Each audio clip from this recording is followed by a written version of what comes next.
सकलवचन चेतो देवता भारती मम वचस निधत्तां सन्निधिं मानसे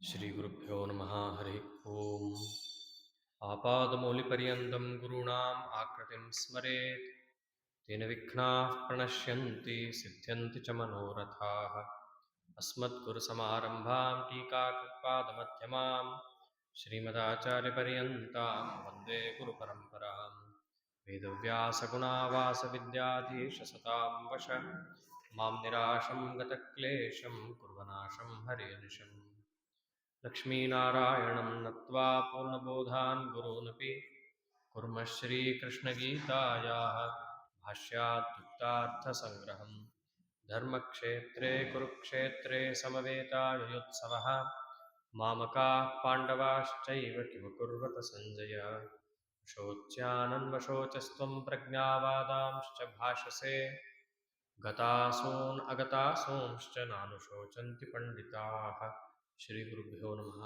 हरि ओम ಅಪರೋಕ್ಷ ಜ್ಞಾನದಿಂದ ಮೋಕ್ಷ ಅಂತಹ ಅಪರೋಕ್ಷ ಜ್ಞಾನ ಪಡೆಯುವಂತಹ ದಾರಿ ಅದೇನೇ ಕರ್ಮಯೋಗ ಮುಂತಾದಂತಹ ವಿಚಾರಗಳು ಅದನ್ನು ಅನುಷ್ಠಾನವನ್ನು ಮಾಡಬೇಕಾದರೆ ಸಾಧಕನಿಗಿರಬೇಕಾದಂತಹ ಅತ್ಯವಶ್ಯವಾದಂತಹ ಅಂಶ ಹರಿವಾಯು ಗುರುಗಳಲ್ಲಿ ಭಕ್ತಿ. ಆ ಭಕ್ತಿಯಿಂದ ಕೂಡಿದಾಗ ಮಾತ್ರ ಕರ್ಮಯೋಗ ಮೋಕ್ಷಾದಿಗಳಿಗೆ ಸಾಧಕ ಅಂತಾಗಿ ನಮ್ಮ ಉದ್ಧಾರಕ್ಕೆ ಕಾರಣವಾಗುತ್ತೆ.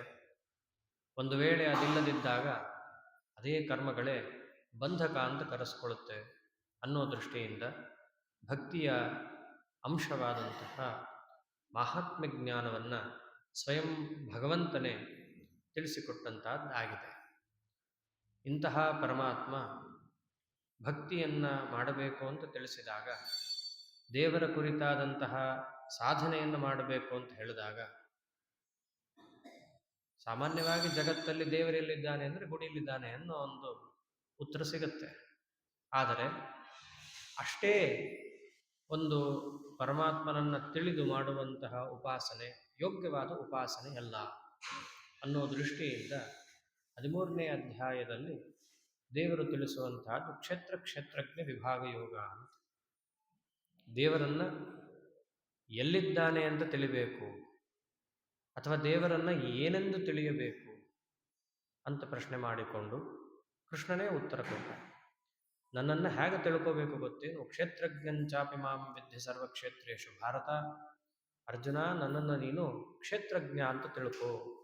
ಕ್ಷೇತ್ರ ಅಂದರೆ ಏನು? ನಮಗೆ ಸಾಮಾನ್ಯವಾಗಿ ಪರಿಚಯ ಇದೆ.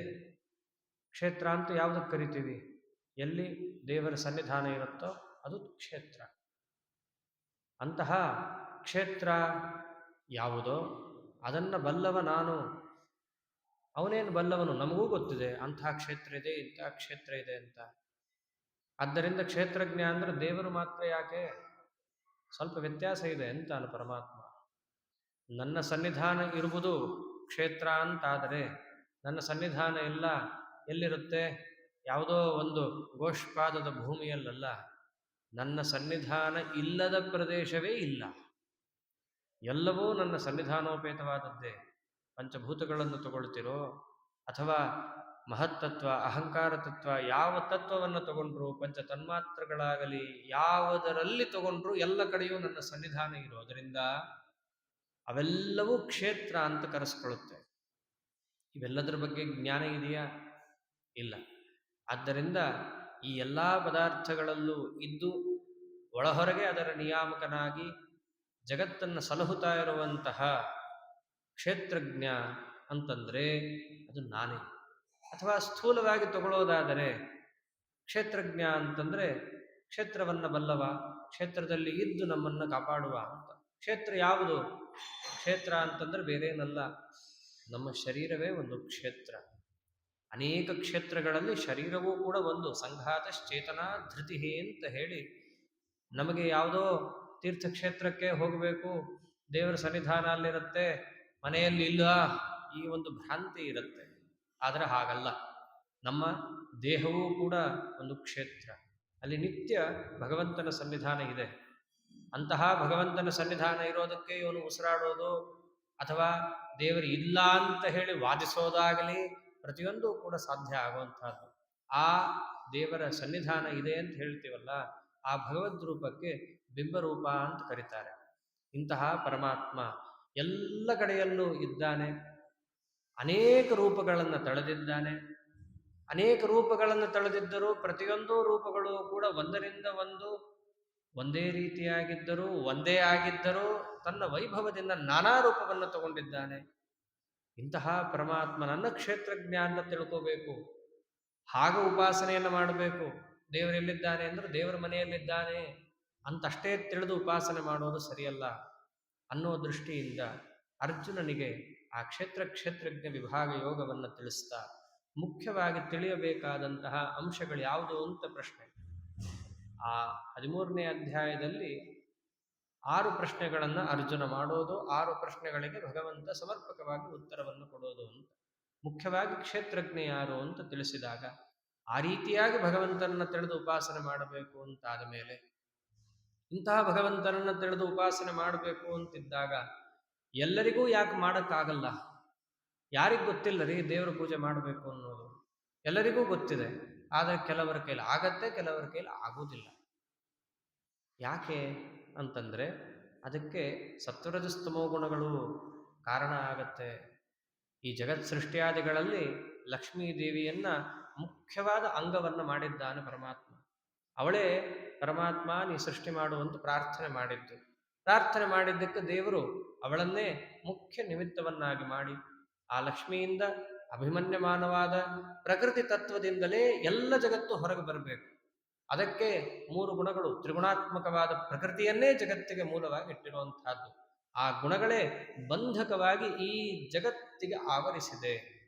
ಆ ಗುಣಗಳಿಂದ ಬದ್ಧವಾಗಿ ಈ ಜಗತ್ತು ನನ್ನನ್ನು ಪೂರ್ಣ ತಿಳಿಲಿಕ್ಕೆ ಆಗ್ತಾ ಇಲ್ಲ. ಆ ಸತ್ವರಜಸ್ತಮೋ ಗುಣಗಳು ಅಂತಿದ್ದಾವಲ್ಲ, ಅದು ಹೇಗಾಗಿರುತ್ತೆ ನಮಗೆ ಗೊತ್ತಿರಬೇಕಲ್ಲ.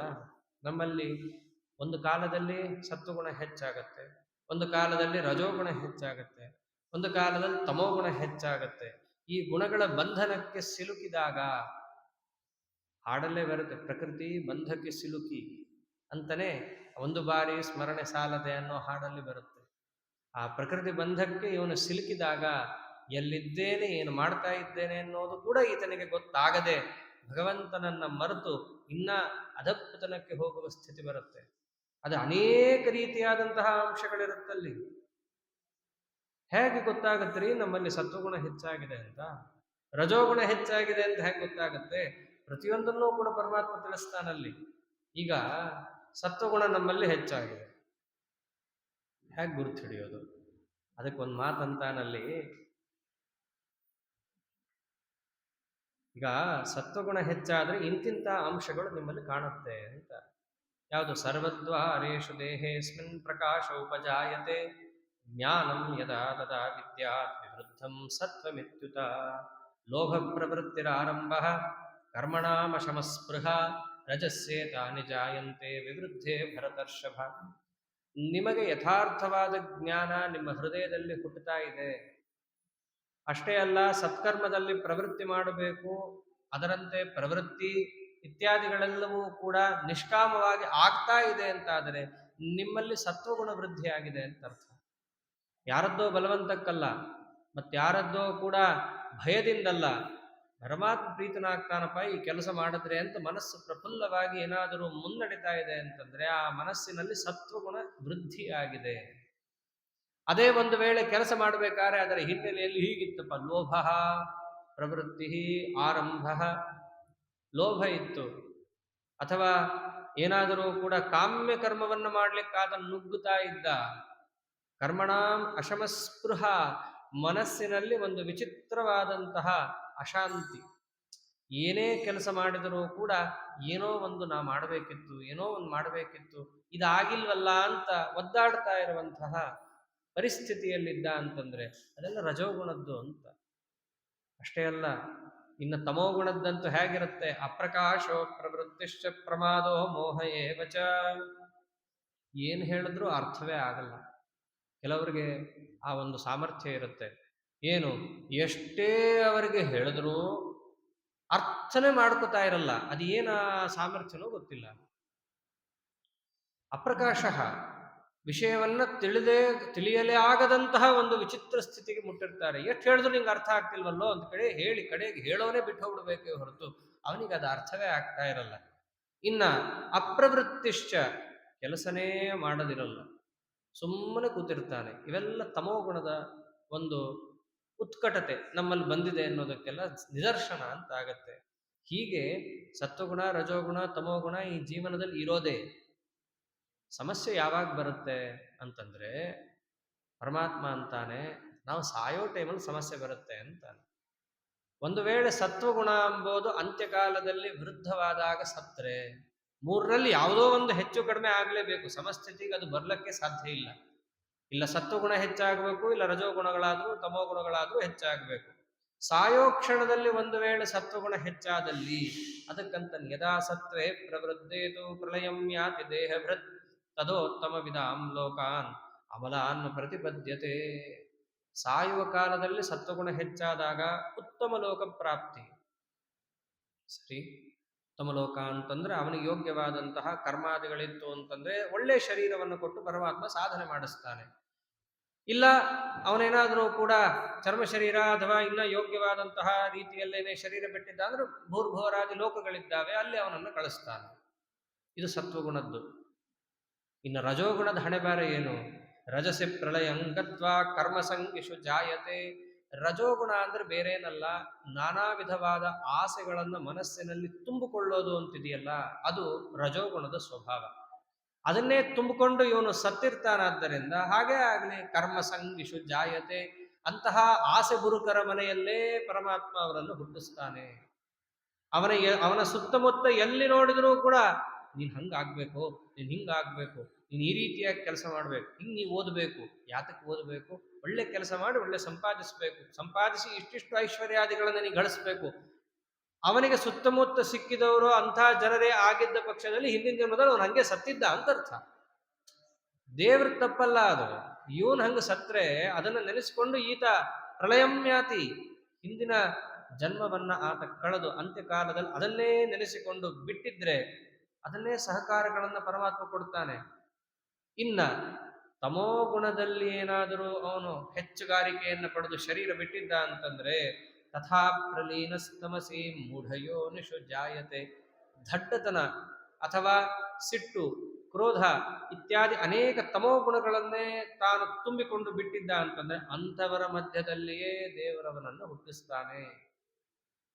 ಅಂದ್ರೆ ಹಿಂದಿನ ಜನ್ಮದ ಒಂದು ವಿಶೇಷವಾದ ಗುಣದ ಪ್ರಾಚುರ್ಯ ಮುಂದಿನ ಜನ್ಮಕ್ಕೆ ಅದು ಹೇಗೆ ಸಂಬದ್ಧವಾಗಿರುತ್ತೆ, ಇದೆಲ್ಲವನ್ನ ಪರಮಾತ್ಮ ತಿಳಿಸ್ತಾ ಬರ್ತಾನೆ.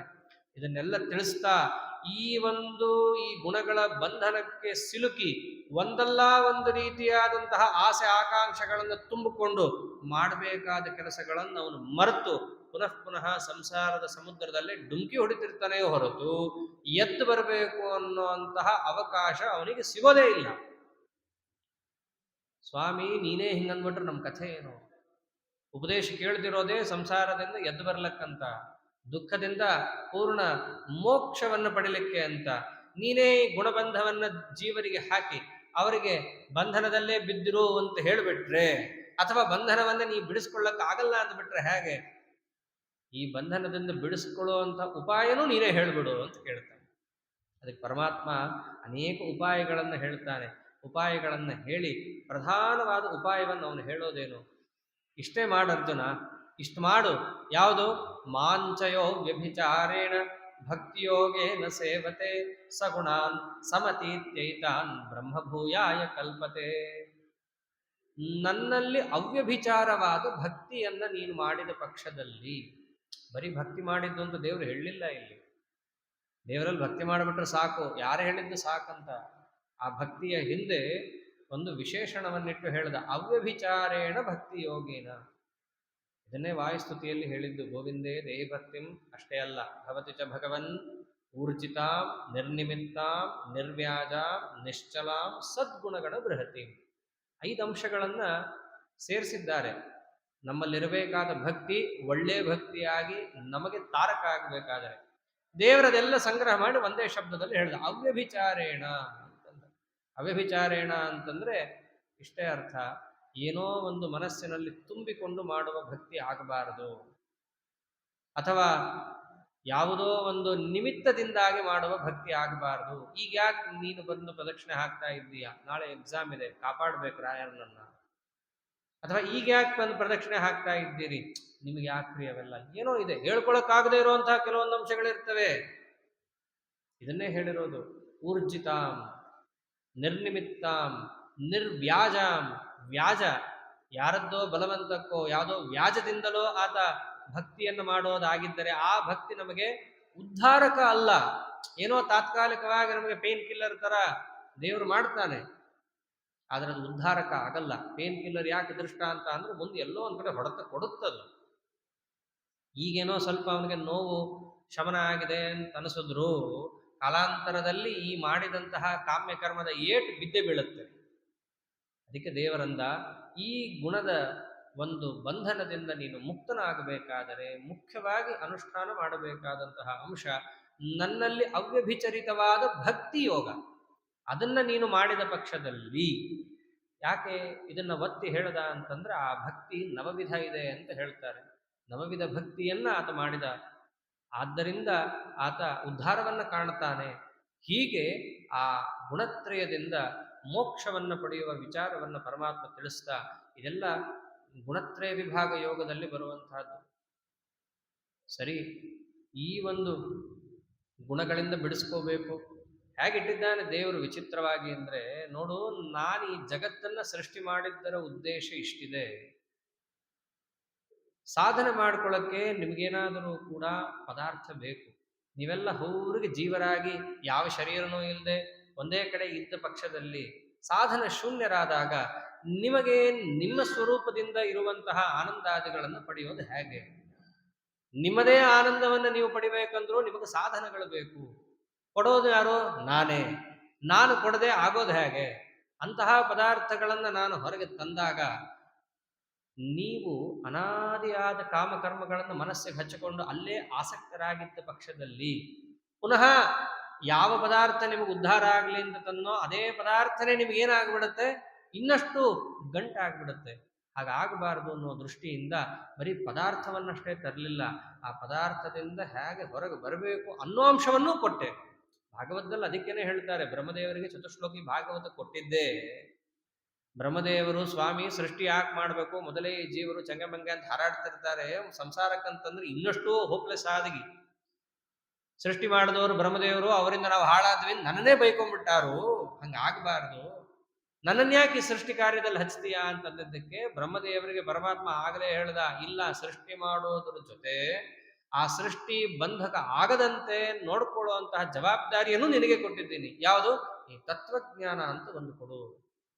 ಈ ತತ್ವಜ್ಞಾನ ಅನ್ನೋದರ ಜೊತೆ ಸೃಷ್ಟಿಯನ್ನ ನೀನು ಮಾಡಿದಾಗ ಯಾರ್ಯಾರು ಸಜ್ಜೀವರು ನಿನ್ನ ಹತ್ರ ಉಪದೇಶಕ್ಕೆ ಬರ್ತಾರೋ ಅವರಿಗೆ ಈ ಜ್ಞಾನ ಮಾರ್ಗವನ್ನು ತೋರಿಸಿ ಈ ಸಂಸಾರ ಅನ್ನೋದನ್ನ ಸಾಧನೆ ಅಂತ ನೋಡೋದನ್ನು ಹೇಳ್ಕೊಡು.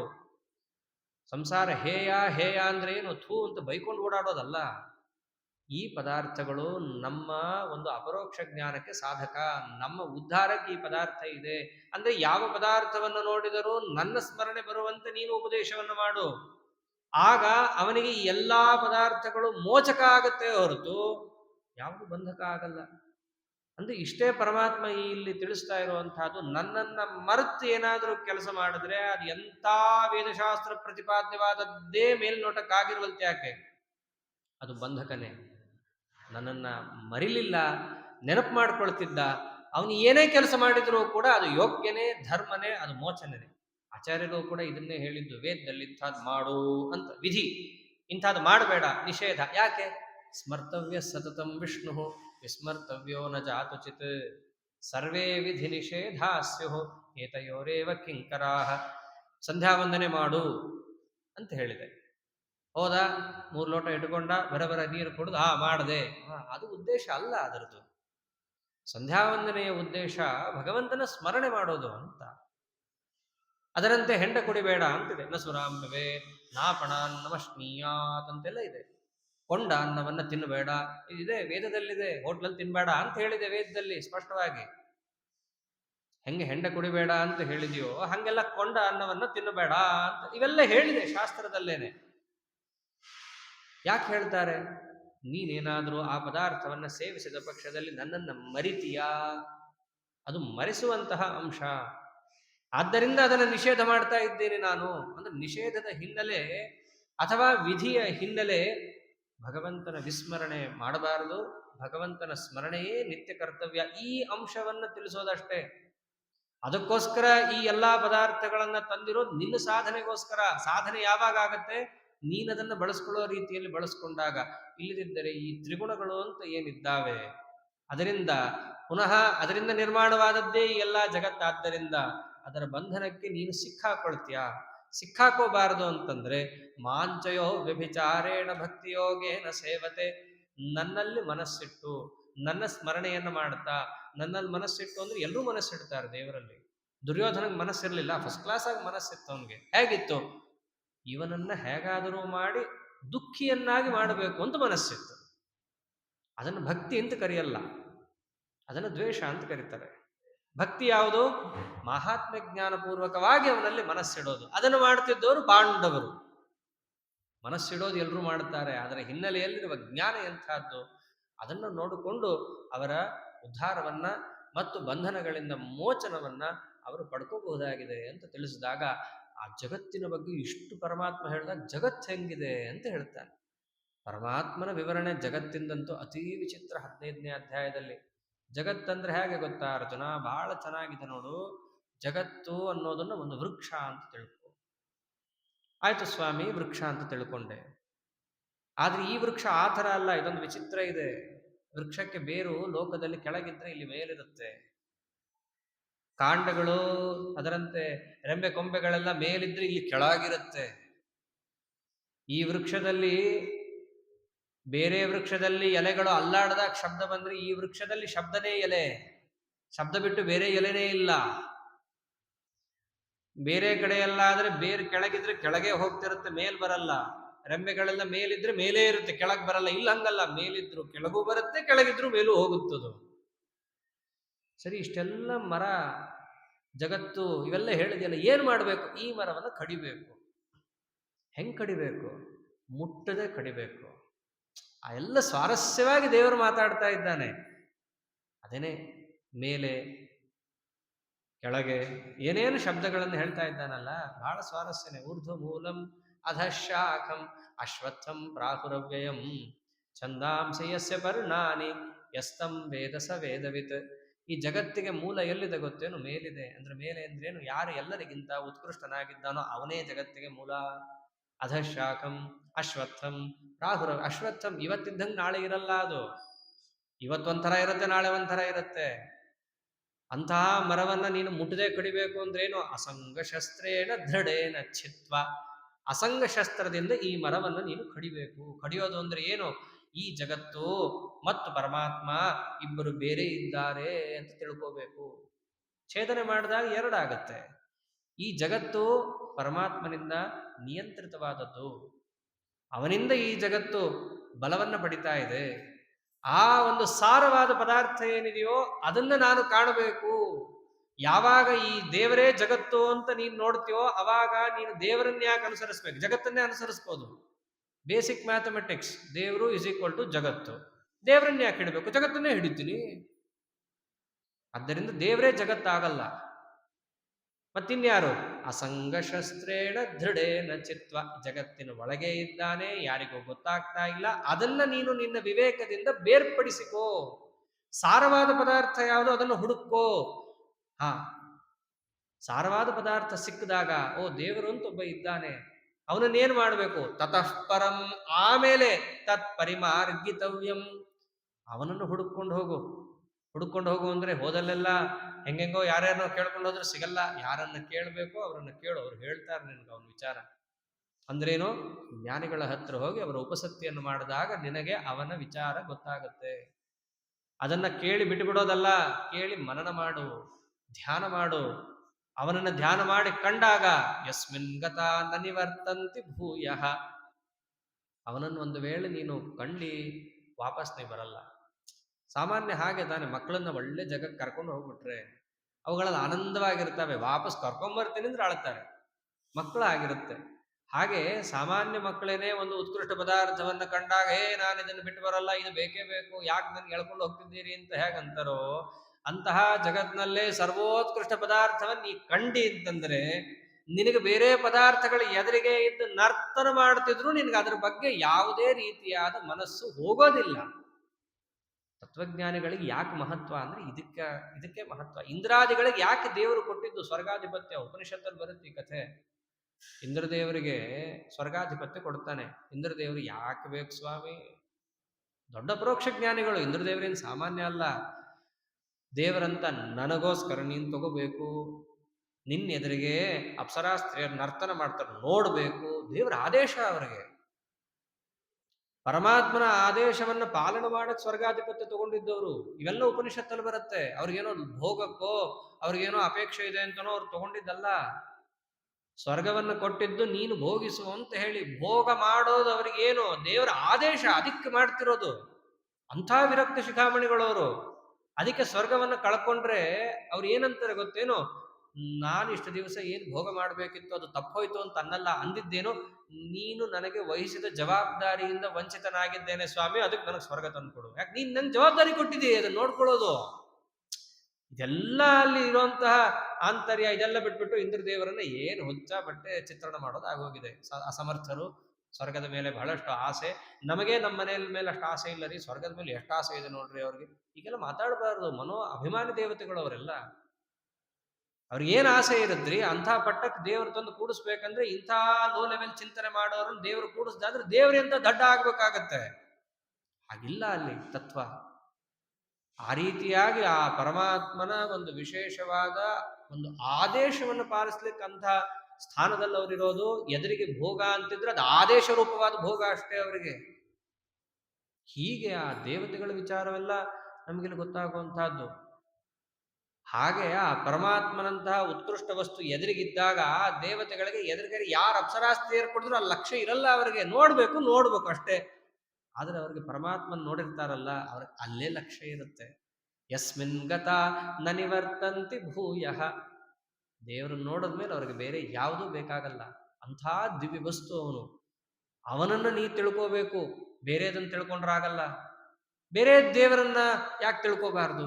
ಈ ಒಂದು ಮೋಕ್ಷವನ್ನು ಪಡಿಲಿಕ್ಕೆ ವ್ಯತ್ಯಾಸ ಇದೆ ಅಂತಾನೆ. ಮಮೈವಾಂಶೋ ಜೀವಲೋಕೆ ಜೀವಭೂತ ಸನಾತನಃ. ಬೇರೆ ಯಾವ ಜೀವನನ್ನು ತಗೊಂಡ್ರು ಅವರೆಲ್ಲ ನನ್ನ ಒಂದು ಅಂಶ ಅಷ್ಟೇ. ಅಂಶ ಅಂತಂದ್ರೆ ಸೂರ್ಯನ ಒಂದು ಕಿರಣ ಅಂತ ಅರ್ಥ ಅಲ್ಲ. ಈಗ ಸೂರ್ಯನ ಒಂದು ಅಂಶ ದೀಪದ ಹುಳು ಅಂತಂತೀವಿ. ದೀಪದ ಹುಳು ಅಂತ ಒಂದಿತ್ತು, ಖದ್ಯೋತ ಅಂತ. ಈ ಸಿಟಿಲಿ ಅದು ಕಾಣೋದೇ ಇಲ್ಲ. ಮನುಷ್ಯರೇ ಖದ್ಯೋತ ಆಗೋಗಿದ್ದಾರೆ ಇವಾಗ ಇಲ್ಲಿ. ಅಂದ್ರೆ ದೀಪದ ಹುಳು ಒಂಚೂರು ಚೂರು ಬೆಳಕು ಬೀಳ್ತಾ ಇರುತ್ತೆ. ಅದನ್ನ ನೋಡಿ ಏನಂತಾನೆ, ಸೂರ್ಯನ ಒಂದು ಅಂಶ ಅಷ್ಟೇ ಇದು ಅಂತ ಅಂತೀವಿ. ಅಂದ್ರೆ ಸೂರ್ಯನ ಒಂದು ತುಂಡು ಹರ್ಕೊಂಬಂತು ಅಂತ ಅಲ್ಲ, ಸಾದೃಶ್ಯ ಅಷ್ಟೇ ಕೊಟ್ಟಿದ್ದು. ಎಲ್ಲ ಜೀವರು ಕೂಡ ಹೇಗಿದ್ದಾರೆ? ಒಂದು ಖದ್ಯೋತದಂತೆ ನನ್ನ ಮುಂದೆ. ಅವರನ್ನು ನೀನು ಆಶ್ರಯಿಸಿದರೆ ಏನು ಬೆಳಕು ಸಿಗುತ್ತೋ, ನನ್ನನ್ನು ನೀನು ಆಶ್ರಯಿಸಬೇಕು. ನನ್ನ ಸಾಮರ್ಥ್ಯ ಎಷ್ಟಿದೆ ಪರಮಾತ್ಮ ತಿಳಿಸ್ತಾ, ನೀನು ಎಲ್ಲಿ ನೋಡಿದರೂ ನಂದೇ ಅಲ್ಲಿ ನಡೀತಾ ಇರೋದು. ಭೂಮಿಯನ್ನು ನೋಡ್ತೀಯಾ, ಅದನ್ನು ಎತ್ಕೊಂಡವನು ನಾನೇ. ಆ ಭೂಮಿ ಒಳಗೆ ಬೀಜ ಬಿತ್ತುತ್ಯಾ, ಅದು ಮೇಲ್ ಬರ್ಬೇಕಂದ್ರೂ ನಾನೇ. ಆ ಬೀಜ ಬಂತ ಅದ್ರಲ್ಲಿ ರಸ ತುಂಬವನು ನಾನೇ. ಅದನ್ನ ತಿಂದ್ಕೊಂಡು ನಾನೇನೋ ಜೀರ್ಣ ಮಾಡ್ಕೋತೀನಿ, ನಿನ್ ಕೈಲಿ ಎಲ್ಲ ಆಗತ್ತೆ. ನಾನೇ ಒಳಗೆ ಹೋಗಿ ಅಹಂ ವೈಶ್ವಾನರೋ ಭೂತ್ವ ಪ್ರಾಣಿನಾಂ ದೇಹಮಾಶ್ರಿತ ಪ್ರಾಣಾಪಾನ ಸಮಾಯುಕ್ತ ಪಚಾಮ್ಯನ್ನಂ ಚತುರ್ವಿಧಂ. ಆ ಅನ್ನ ಒಳಗೋದ ಮೇಲೆ ಜೀರ್ಣ ಮಾಡೋನು ನಾನೇ ವೈಶ್ವಾನರ ಅನ್ನೋದ್ರಿಂದ. ಜೀರ್ಣ ಆದ್ಮೇಲೆ ಮುಗಿತಾ ಇಲ್ಲ, ನಿಮ್ಮ ಹೃದಯದಲ್ಲಿ ನಾನು ಕೂತು ಯಾರಾದ್ರೂ ಮಾತಾಡಿದ್ರೆ ತಿಳುವಳಿಕೆ ಬರಬೇಕು, ಯಾರಾದ್ರೂ ನಿನಗೆ ಹೇಳಿದಾಗ ತಿಳುವಳಿಕೆ ಆಗಿದ್ದು ಸ್ಮರಣೆ ಬರಬೇಕು, ಮರಿಬೇಕು, ಏನೇ ಒಂದು ಮುಂದಿನ ಮನಸ್ಸಿನ ಕಾರ್ಯ ಆಗಬೇಕಂದು ನಾನೇ ಮಾಡಿಸ್ಬೇಕು. ಇದೆಲ್ಲವೂ ಕೂಡ ಎಲ್ಲಿ ಹೇಳಿದೆ? ವೇದಶಾಸ್ತ್ರಗಳಲ್ಲಿ ಹೇಳಿರೋ ವಿಚಾರ. ವೇದದಲ್ಲಿ ಬೇರೆಯವರು ಹೇಳಿದ್ದಾರಲ್ಲ ಸ್ವಾಮಿ, ಬೇರೆ ದೇವತೆಗಳನ್ನು. ಮುಖ್ಯವಾಗಿ ವೇದದಿಂದ ಪ್ರತಿಪಾದ್ಯನಾದವನು ನಾನೇ. ವೇದೈಶ್ಚ ಸರ್ವೈರಹಮೇವ ವೇದ್ಯ. ಅದು ಗೊತ್ತಾಗಲ್ವಲ್ಲ ನಮಗೆ ವೇದದಿಂದ. ಅದನ್ನು ತಿಳಿಸ್ಕೊಡಕ್ಕೆ ವೇದಾಂತಕೃತ, ವೇದಾಂತವನ್ನು ಮಾಡಿದವನು ನಾನೇ, ಅದೆಲ್ಲವನ್ನು ಪೂರ್ಣ ತಿಳಿದವನ್ ನಾನೇ. ಆದ್ದರಿಂದ ವೇದದಲ್ಲಿ ಹೇಳಿದಂತಹ ಮುಖ್ಯವಾದಂತಹ ಸಾರ ಯಾವುದು ಅದನ್ನು ತಿಳಿಸ್ತಾನೆ. ಪುರುಷೋತ್ತಮ ಅಂತ ನನ್ನನ್ನು ಕರೀತಾರೆ. ಪುರುಷ ಅಂತಂದ್ರೆ ಕ್ಷರ ಅಕ್ಷರ, ಕ್ಷರ ಅಂತಂದ್ರೆ ಸರ್ವಾಣಿ ಭೂತಾನಿ, ಎಲ್ಲ ಬ್ರಹ್ಮಾದಿ ಸಮಸ್ತ ಜಗತ್ತು ಕ್ಷರ ಅಂತ ಕರೆಸ್ಕೊಳ್ಳುತ್ತೆ. ಯಾಕೆ? ಅವರಿಗೆಲ್ಲ ನಾಶ ಇದೆ. ಇನ್ನೊಬ್ಬಳಿದ್ದಾಳೆ, ಅವಳು ಬಹಳ ದೊಡ್ಡವಳು. ಯಾರು? ಅಕ್ಷರ ಅಂತ. ಅವಳು ನನ್ನಂತೆಯೇ ಅಪರಾಕೃತ ಚಿದಾನಂದಳಾದ ಮಹಾಲಕ್ಷ್ಮಿ. ಅವರಿಬ್ಬರಿಗೂ ಕೂಡ ನಿಯಾಮಕನಾದ್ದರಿಂದ ನನ್ನನ್ನು ಏನಂತ ಕರಿತಾ ಇದ್ದಾರೆ ಲೋಕದಲ್ಲಿ, ವೇದದಲ್ಲಿ? ಅಥೋಸ್ಮಿ ಲೋಕೆ ವೇದೇ ಚ ಪ್ರಥಿತಃ ಪುರುಷೋತ್ತಮ.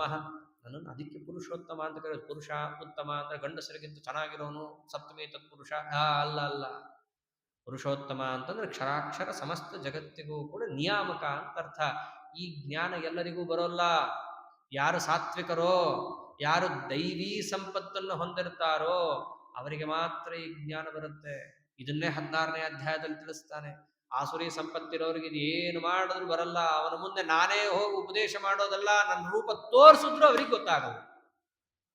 ಅದಕ್ಕೆ ಪುರುಷೋತ್ತಮ ಯೋಗದ ನಂತರದಲ್ಲಿ ಯಾವುದನ್ನು ಹೇಳ್ತಾನೆ? ಆ ದೈವಾಸುರ ಸಂಪತ್ ವಿಭಾಗ ಯೋಗವನ್ನು ತಗೊಳ್ತಾನೆ. ಕೆಲವ್ರದ್ದು ಹಾಗೇ ಇರುತ್ತಪ್ಪ, ಡಿಫೆಕ್ಟ್ ಪೀಸ್ಗಳು ಅಂತ ಇರ್ತವೆ. ಡಿಫೆಕ್ಟ್ ಅಂದ್ರೆ ಯಾವ ಅರ್ಥದಲ್ಲಿ? ಇದು ಇಲ್ಲೂ ಕೂಡ ಸ್ವಾರಸ್ಯ ಇದೆ. ಅಂದ್ರೆ ನಿಮ್ಮ ಮೋಕ್ಷ ಮಾರ್ಗಕ್ಕೆ ಅವರು ಸೂಟ್ ಅಲ್ಲ ಅಂತ ತಾತ್ಪರ್ಯನೇ ಹೊರತು ಅವರದ್ದೇ ಆದ ಸಾಧನೆಗಳಿರುತ್ತೆ, ಅವ್ರು ಮಾಡ್ಕೋತಾರೆ ಅದನ್ನ. ಮೋಕ್ಷ ಮಾರ್ಗಕ್ಕೆ ಯೋಗ್ಯರಲ್ಲ ಅಂತ ತಾತ್ಪರ್ಯ ಅಷ್ಟೇ. ಆಸುರಿ ಸಂಪತ್ತು ಅಂದ್ರೆ ಆ ಅರ್ಥದಲ್ಲಿ ಬಂದಿರೋದು. ದೈವಿ ಸಂಪತ್ತು ಅಂದ್ರೆ ದೇವ ಅಂತಂದ್ರೆ ಗಾಯತ್ರಿ ಮಂತ್ರದಲ್ಲಿ ಹೇಳಿದಾರಲ್ಲ, ದೇವ ಯಾರು? ಭರ್ಗೋ ದೇವಸ್ಯ ಧೀಮಹಿ. ದೇವ ಅಂದ್ರೆ ಸಾಕ್ಷಾತ್ ನಾರಾಯಣನೇ, ಸವಿತೃನಾಮಕ ಲಕ್ಷ್ಮೀ ನಾರಾಯಣ. ಅವನಿಗೆ ಸಂಬಂಧಪಟ್ಟ ಸಂಪತ್ತು, ಅವನನ್ನ ಮುಟ್ಟಿಸುವಂತಹ ಗುಣಗಳು ಈ ಜೀವರಲ್ಲಿದ್ದರೆ ಆ ಒಂದು ಗುಣವನ್ನೇ ಸಂಪತ್ತು ಅಂತ ಕರೆದಿರೋದು ದೈವಿ ಸಂಪತ್ತು. ಯಾತಕ್ಕಿರೋದು ಈ ದೈವಿ ಸಂಪತ್ತು? ದೈವಿ ಸಂಪದ್ ವಿಮೋಕ್ಷಾಯ ನಿಬಂಧಾಯ ಸುರೀಮತ. ದೈವಿ ಸಂಪತ್ತೆಲ್ಲ ಇರೋ ಅಂತಹದ್ದು ಮೋಕ್ಷಕ್ಕೋಸ್ಕರ. ಆಸುರಿ ಸಂಪತ್ತನ್ನು ಬೆಳೆಸಿಕೊಂಡ್ರಿ ಅಂತಂದ್ರೆ ಅದೆಲ್ಲವೂ ಕೂಡ ನಿಬಂಧಾಯ, ಹಿಂದೆ ಹೇಳಿದ ಸತ್ವರಜಸ್ತಮೋ ಗುಣಗಳು ಬಂಧನ ಆಗ್ಬೇಕಂದ್ರೆ ಆಸುರಿ ಸಂಪತ್ತು ಬೆಳೆಸ್ಕೋಬೇಕು. ದೈವಿ ಸಂಪತ್ತನ್ನು ಸ್ವಲ್ಪನೇ ಹೇಳ್ತಾನೆ. ಯಾಕೆ ಅಂತಂದ್ರೆ ಹಿಂದೆಲ್ಲ ಅದರ ಬಗ್ಗೆ ಮಾತಾಗಿದೆ. 16ನೇ ಅಧ್ಯಾಯದಲ್ಲಿ ಆಸುರಿ ಸಂಪತ್ತನ್ನು ವಿವರಿಸ್ತಾನೆ. ದೈವೋ ವಿಸ್ತರಶ ಪ್ರೋಕ್ತ ಆಸುರಂ ಪಾರ್ಥ ಮೇ ಶೃಣು. ಕೆಟ್ಟ ಗುಣಗಳ ಬಗ್ಗೆನೇ ಹೇಳ್ತೀನಿ ಅಂತ ತಕೊಂಡ್ಬಿಡ್ತಾನೆ ದೇವರು. ಯಾಕೆಂದ್ರೆ ಮನುಷ್ಯರಲ್ಲಿ ಅವೇ ಹೆಚ್ಚಿರುತ್ತವೆ. ಯಾಕೆ ಅದನ್ನು ಹೆಚ್ಚು ವಿಸ್ತಾರ ಮಾಡಿ ಹೇಳಿದ್ದು ಅಂತಂದ್ರೆ, ಕೆಲವೊಂದು ಅಂಶಗಳು ನಮ್ಮಲ್ಲಿ ಇರುತ್ತೆ, ಅದು ಕೆಟ್ಟದು ಅಂತ ಸಹಿತ ನಮಗೆ ಗೊತ್ತಿರಲ್ಲ. ಅದಕ್ಕೆ ದೇವರೇನು ಮಾಡ್ತಾನೆ? ಅದು ವಿಸ್ತಾರವಾಗಿ ತಿಳಿಸಿಕೊಟ್ಟು ಇಂತಿಂತ ಅದು ಕೆಟ್ಟದಿದೆ. ಯಾಕೆ ಹೇಳ್ತಾರೆ ಕೆಟ್ಟದು ಅಂತ? ಕೆಟ್ಟದ್ದು ಅಂತ ಹೇಳಿದ ಉದ್ದೇಶನೇ ಅದನ್ನು ಬಿಡು ಅಂತ. ಇಲ್ದಿದ್ರೆ ಕೆಟ್ಟದು ಅಂತ ಹೇಳೋದ್ರ ಉದ್ದೇಶ ಏನಿದೆ? ಬಿಡು ಅಂತ ಬಾಯಿ ಬಿಟ್ಟು ಹೇಳಲ್ಲ. ನೋಡಪ್ಪ ಇದು ಒಳ್ಳೇದು ಕೆಟ್ಟದು. ಬುದ್ಧಿವಂತನಿಗೆ ಅದನ್ನು ಬಿಟ್ಬಿಡ್ತಾನೆ ದೇವರು. ನಿನಗೆ ಏನು ನೋಡು, ಇಷ್ಟು ತೋರಿಸ್ಕೊಟ್ಟಿದ್ದೀನಿ, ಇದ್ರ ಮೇಲೂ ನೀನು ಮಾಡು, ನೀನು ಹಣೆ ಬಾರ ಅಷ್ಟೇ. ನಿನ್ನ ಕರ್ಮಾದಿಗಳು ನೀನು ನೋಡ್ಕೊಳ್ತಾವೆ. ಅದಕ್ಕೆ ಆಸುರಿ ಸಂಪತ್ತನ್ನು ತಿಳಿಸಿ ಅರ್ಜುನನಿಗೆ ಅಂತಾನೆ, ನೀನು ದೈವಿ ಸಂಪತ್ತನ್ನು ಹೊಂದಿದವನು, ಆದ್ದರಿಂದ ನೀನು ತತ್ವಜ್ಞಾನವನ್ನು ಪಡೆದು ಕೆಲಸ ಮಾಡುವ ಅಧಿಕಾರಿ. ಇದೆಲ್ಲ ಯಾಕೆ ಹೇಳ್ತಾನೆ ಅರ್ಜುನನಿಗೆ?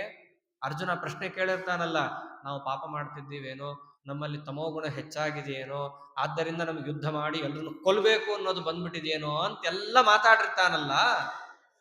ನಿನ್ನಲ್ಲಿರುವ ದೈವಿ ಸಂಪತ್ತಿನಿಂದಾಗಿ ನಿನ್ನನ್ನು ಇವತ್ತು ನಾ ಈ ಯುದ್ಧಕ್ಕೆ ಸಜ್ಜು ಮಾಡಿದ್ದೇನೆ ಅರ್ಜುನ ಅಂತ ಪರಮಾತ್ಮ ಹೇಳೋದು. ಅಭಿಜಾತೋಸಿ ಭಾರತ, ನೀನ್ ದೈವಿ ಸಂಪತ್ತಿನಿಂದ ಕೂಡಿದವನಾಗಿದ್ದೀಯ. ಈ ಯುದ್ಧವನ್ನ ಮಾಡೋದು ದೈವಿ ಸಂಪತ್ತಿದ್ದವರಿಗೆ ಮಾತ್ರ ಸಾಧ್ಯವಾಗುತ್ತೆ, ತಾಮಸಿ ಸಂಪತ್ತಿದ್ದವರಿಗೆ ಸಾಧ್ಯವೇ ಇಲ್ಲ. ಇದು ಯಾವುದದು ಆಸುರಿ ಸಂಪತ್ತು ಅಂತಂದ್ರೆ ಅನೇಕ ಇದೆ ಅಲ್ಲಿ. ಆಸುರಿ ಸಂಪತ್ತು ಅಂದ್ರೆ ಏನು ಗೊತ್ತೇನು? ಬಹಳ ಚೆನ್ನಾಗಿ ಹೇಳ್ತಾನೆ. ಪ್ರವೃತ್ತಿಂಚ ನಿವೃತ್ತಿಂಚ ಜನ ನವಿದುರ ಆಸುರಾಹ ನ ಶುಚಿಹಿ ನವಾಚಾರ. ಮಡಿ ಮೈಲಿಗೆ ಬೇಡ ಅಂತ ಯಾರಾದರೂ ಅಂದ್ರೆ ಅವರಲ್ಲಿ ತಮೋಗುಣ ಹೆಚ್ಚಾಗಿದೆ ಅಂತ ಅರ್ಥ. ದೇವರು ಅಲ್ಲಿಂದ ಶುರು ಮಾಡ್ತಾನೆ. ನಮಗೆ ಈ ಮಡಿ ಮೈಲಿಗೆ ಆಗಲ್ಲ ರೀ, ನಮ್ಗೆ ಎಷ್ಟೋ ಅಷ್ಟು ಸಾಕು. ಆಚಾರ ವಿಚಾರಗಳು ಅಂತ ಒಂದಿಷ್ಟಿವೆ, ಮಡಿ ಅಂತಂದ್ರೆ ಎಲ್ಲರಿಗೂ ಈಗ ಒಂದೇ ತಲೆಯಲ್ಲಿರೋದೇನು ಒಂದೇ ಉಟ್ಕೊಂಡ್ಬಂದ್ಬಿಟ್ರೆ ಮಡಿ ಅಂತ ಒಂದು ಕಾನ್ಸೆಪ್ಟ್ ಇದೆ. ಅದು ಒಂದಿದೆ, ಇಲ್ಲ ಅಂತ ಅನ್ನಲ್ಲ. ಅದು ಚರ್ಮಕ್ಕೆ ಸಂಬಂಧಪಟ್ಟ ಮಡಿ. ಹೌದು, ಚರ್ಮ ಒಂದೇ ಇಲ್ವಲ್ಲ ನಮಗೆ, ಇನ್ನ ಬೇಕಾದಷ್ಟಿದೆ. ಪಂಚೇಂದ್ರಿಯಗಳಿದ್ದಾವೆ, ಮನಸ್ಸು ಅಂತ ಒಂದಿದೆ. ಎಲ್ಲಾ ತರಹದ ಒಂದು ಶೌಚ ಈ ಮನುಷ್ಯನಿಗೆ ಅವಶ್ಯಕ. ಆ ಶೌಚದ ಕಡೆ ಲಕ್ಷ್ಯವನ್ನ ಕೊಡಬಾರದ ಸ್ಥಿತಿ ಇವನೇನಾದ್ರೂ ಮುಟ್ಟದ ಅಂತಂದ್ರೆ ಅದು ಆಸುರಿ ಸಂಪತ್ತೇ ಅಂತ ಅರ್ಥ. ಇನ್ನು ಜ್ಞಾನ ಹೇಗಿರುತ್ತವ್ರದ್ದು, ಅದಿನ್ನ ವಿಚಿತ್ರ. ಅಸತ್ಯಮ ಪ್ರತಿಷ್ಠಂತೆ ಜಗದಾಹುರನೀಶ್ವರಂ ಅಪರಸ್ಪರ ಸಂಭೂತಂ ಕಿಮನ್ಯತ್ ಕಾಮಹೈತುಕಂ. ಜಗತ್ತೇ ಇಲ್ಲ ಅಂತ ವಾದಿಸ್ತಿರ್ತಾರೆ. ಜಗತ್ತೇ ಇಲ್ಲ, ಜಗತ್ ಅಸತ್ಯ. ಈ ಇದೆಯಲ್ಲ ಜಗತ್ತು ಕಣ್ಣೆದುರಿಗೆ, ಇದೇ ಅಷ್ಟೇ, ಇದ್ದಂತೆ ತೋರುತ್ತೆ, ಆದ್ರೆ ಜಗತ್ತಿಲ್ಲ. ಕೆಲವರು ಹೀಗೆ ವಾದಿಸ್ತಾರೆ. ಅದೊಂದು ವಿಚಿತ್ರ. ಜಗತ್ ಇದೆ ಅಂತ ಅನ್ಸುತ್ರಿ, ಆದ್ರೆ ಜಗತ್ ಯಾವುದೂ ಇಲ್ಲ. ನಿಮಗ್ ಕನಸು ಹೆಂಗೆ ನೋಡ್ರಿ, ಇದ್ದಂತೆ ತೋರುತ್ತೆ, ಆ ಪದಾರ್ಥಗಳೆಲ್ಲ ಇಲ್ಲ. ಹಾಗೆ ಇವೆಲ್ಲ ಇದ್ದಂತೆ ತೋರುತ್ತಷ್ಟೇ, ಅದು ಯಾವುದು ಇಲ್ಲ. ಹಿಂಗೆ ವಾದಿಸೋರೆಲ್ಲ ಏನು ಆಸುರಿ ಸಂಪತ್ತು ಅಂತಾನೆ ಕೃಷ್ಣ. ಅಷ್ಟೇ ಅಲ್ಲ, ಅನೀಶ್ವರವಾದವನ್ನ ಅಲ್ಲ, ಜಗತ್ತು ಅದನ್ನು ನಿರ್ಮಾಣ ಮಾಡಿದವ, ಅದರ ಆಗು ಹೋಗುಗಳು, ನಮಗೆ ಪ್ರವೃತ್ತಿಯನ್ನು ಕೊಡೋನು, ಇದಕ್ಕೆಲ್ಲ ನಾವು ಬ್ರಹ್ಮಸೂತ್ರದಲ್ಲಿ ನೋಡ್ತಾ ಕೂತ್ರೆ ಗೊತ್ತಾಗತ್ತೆ ಯಾಕೆ ಒಪ್ಪಬೇಕು ಅಂತ ಹೇಳಿ. ಅಧಿಕರಣಗಳೇ ಇದ್ದಾವಲ್ಲಿ, ಬಹಳ ಚೆನ್ನಾಗಿ ನಿರ್ಣಯವನ್ನು ಮಾಡಿಕೊಟ್ಟಂತಹ ಅಂಶ. ಅದೆಲ್ಲವನ್ನು ಬಿಟ್ಟು ಅನೀಶ್ವರವಾದವನ್ನೇನಾದ್ರು ಹೇಳಲಿಕ್ಕೆ ಹೊರಟ್ರೆ ಅದು ಆಸುರಿ ಸಂಪತ್ತು ಅಂತ ಕರೆಸ್ಕೊಳ್ಳುತ್ತೆ.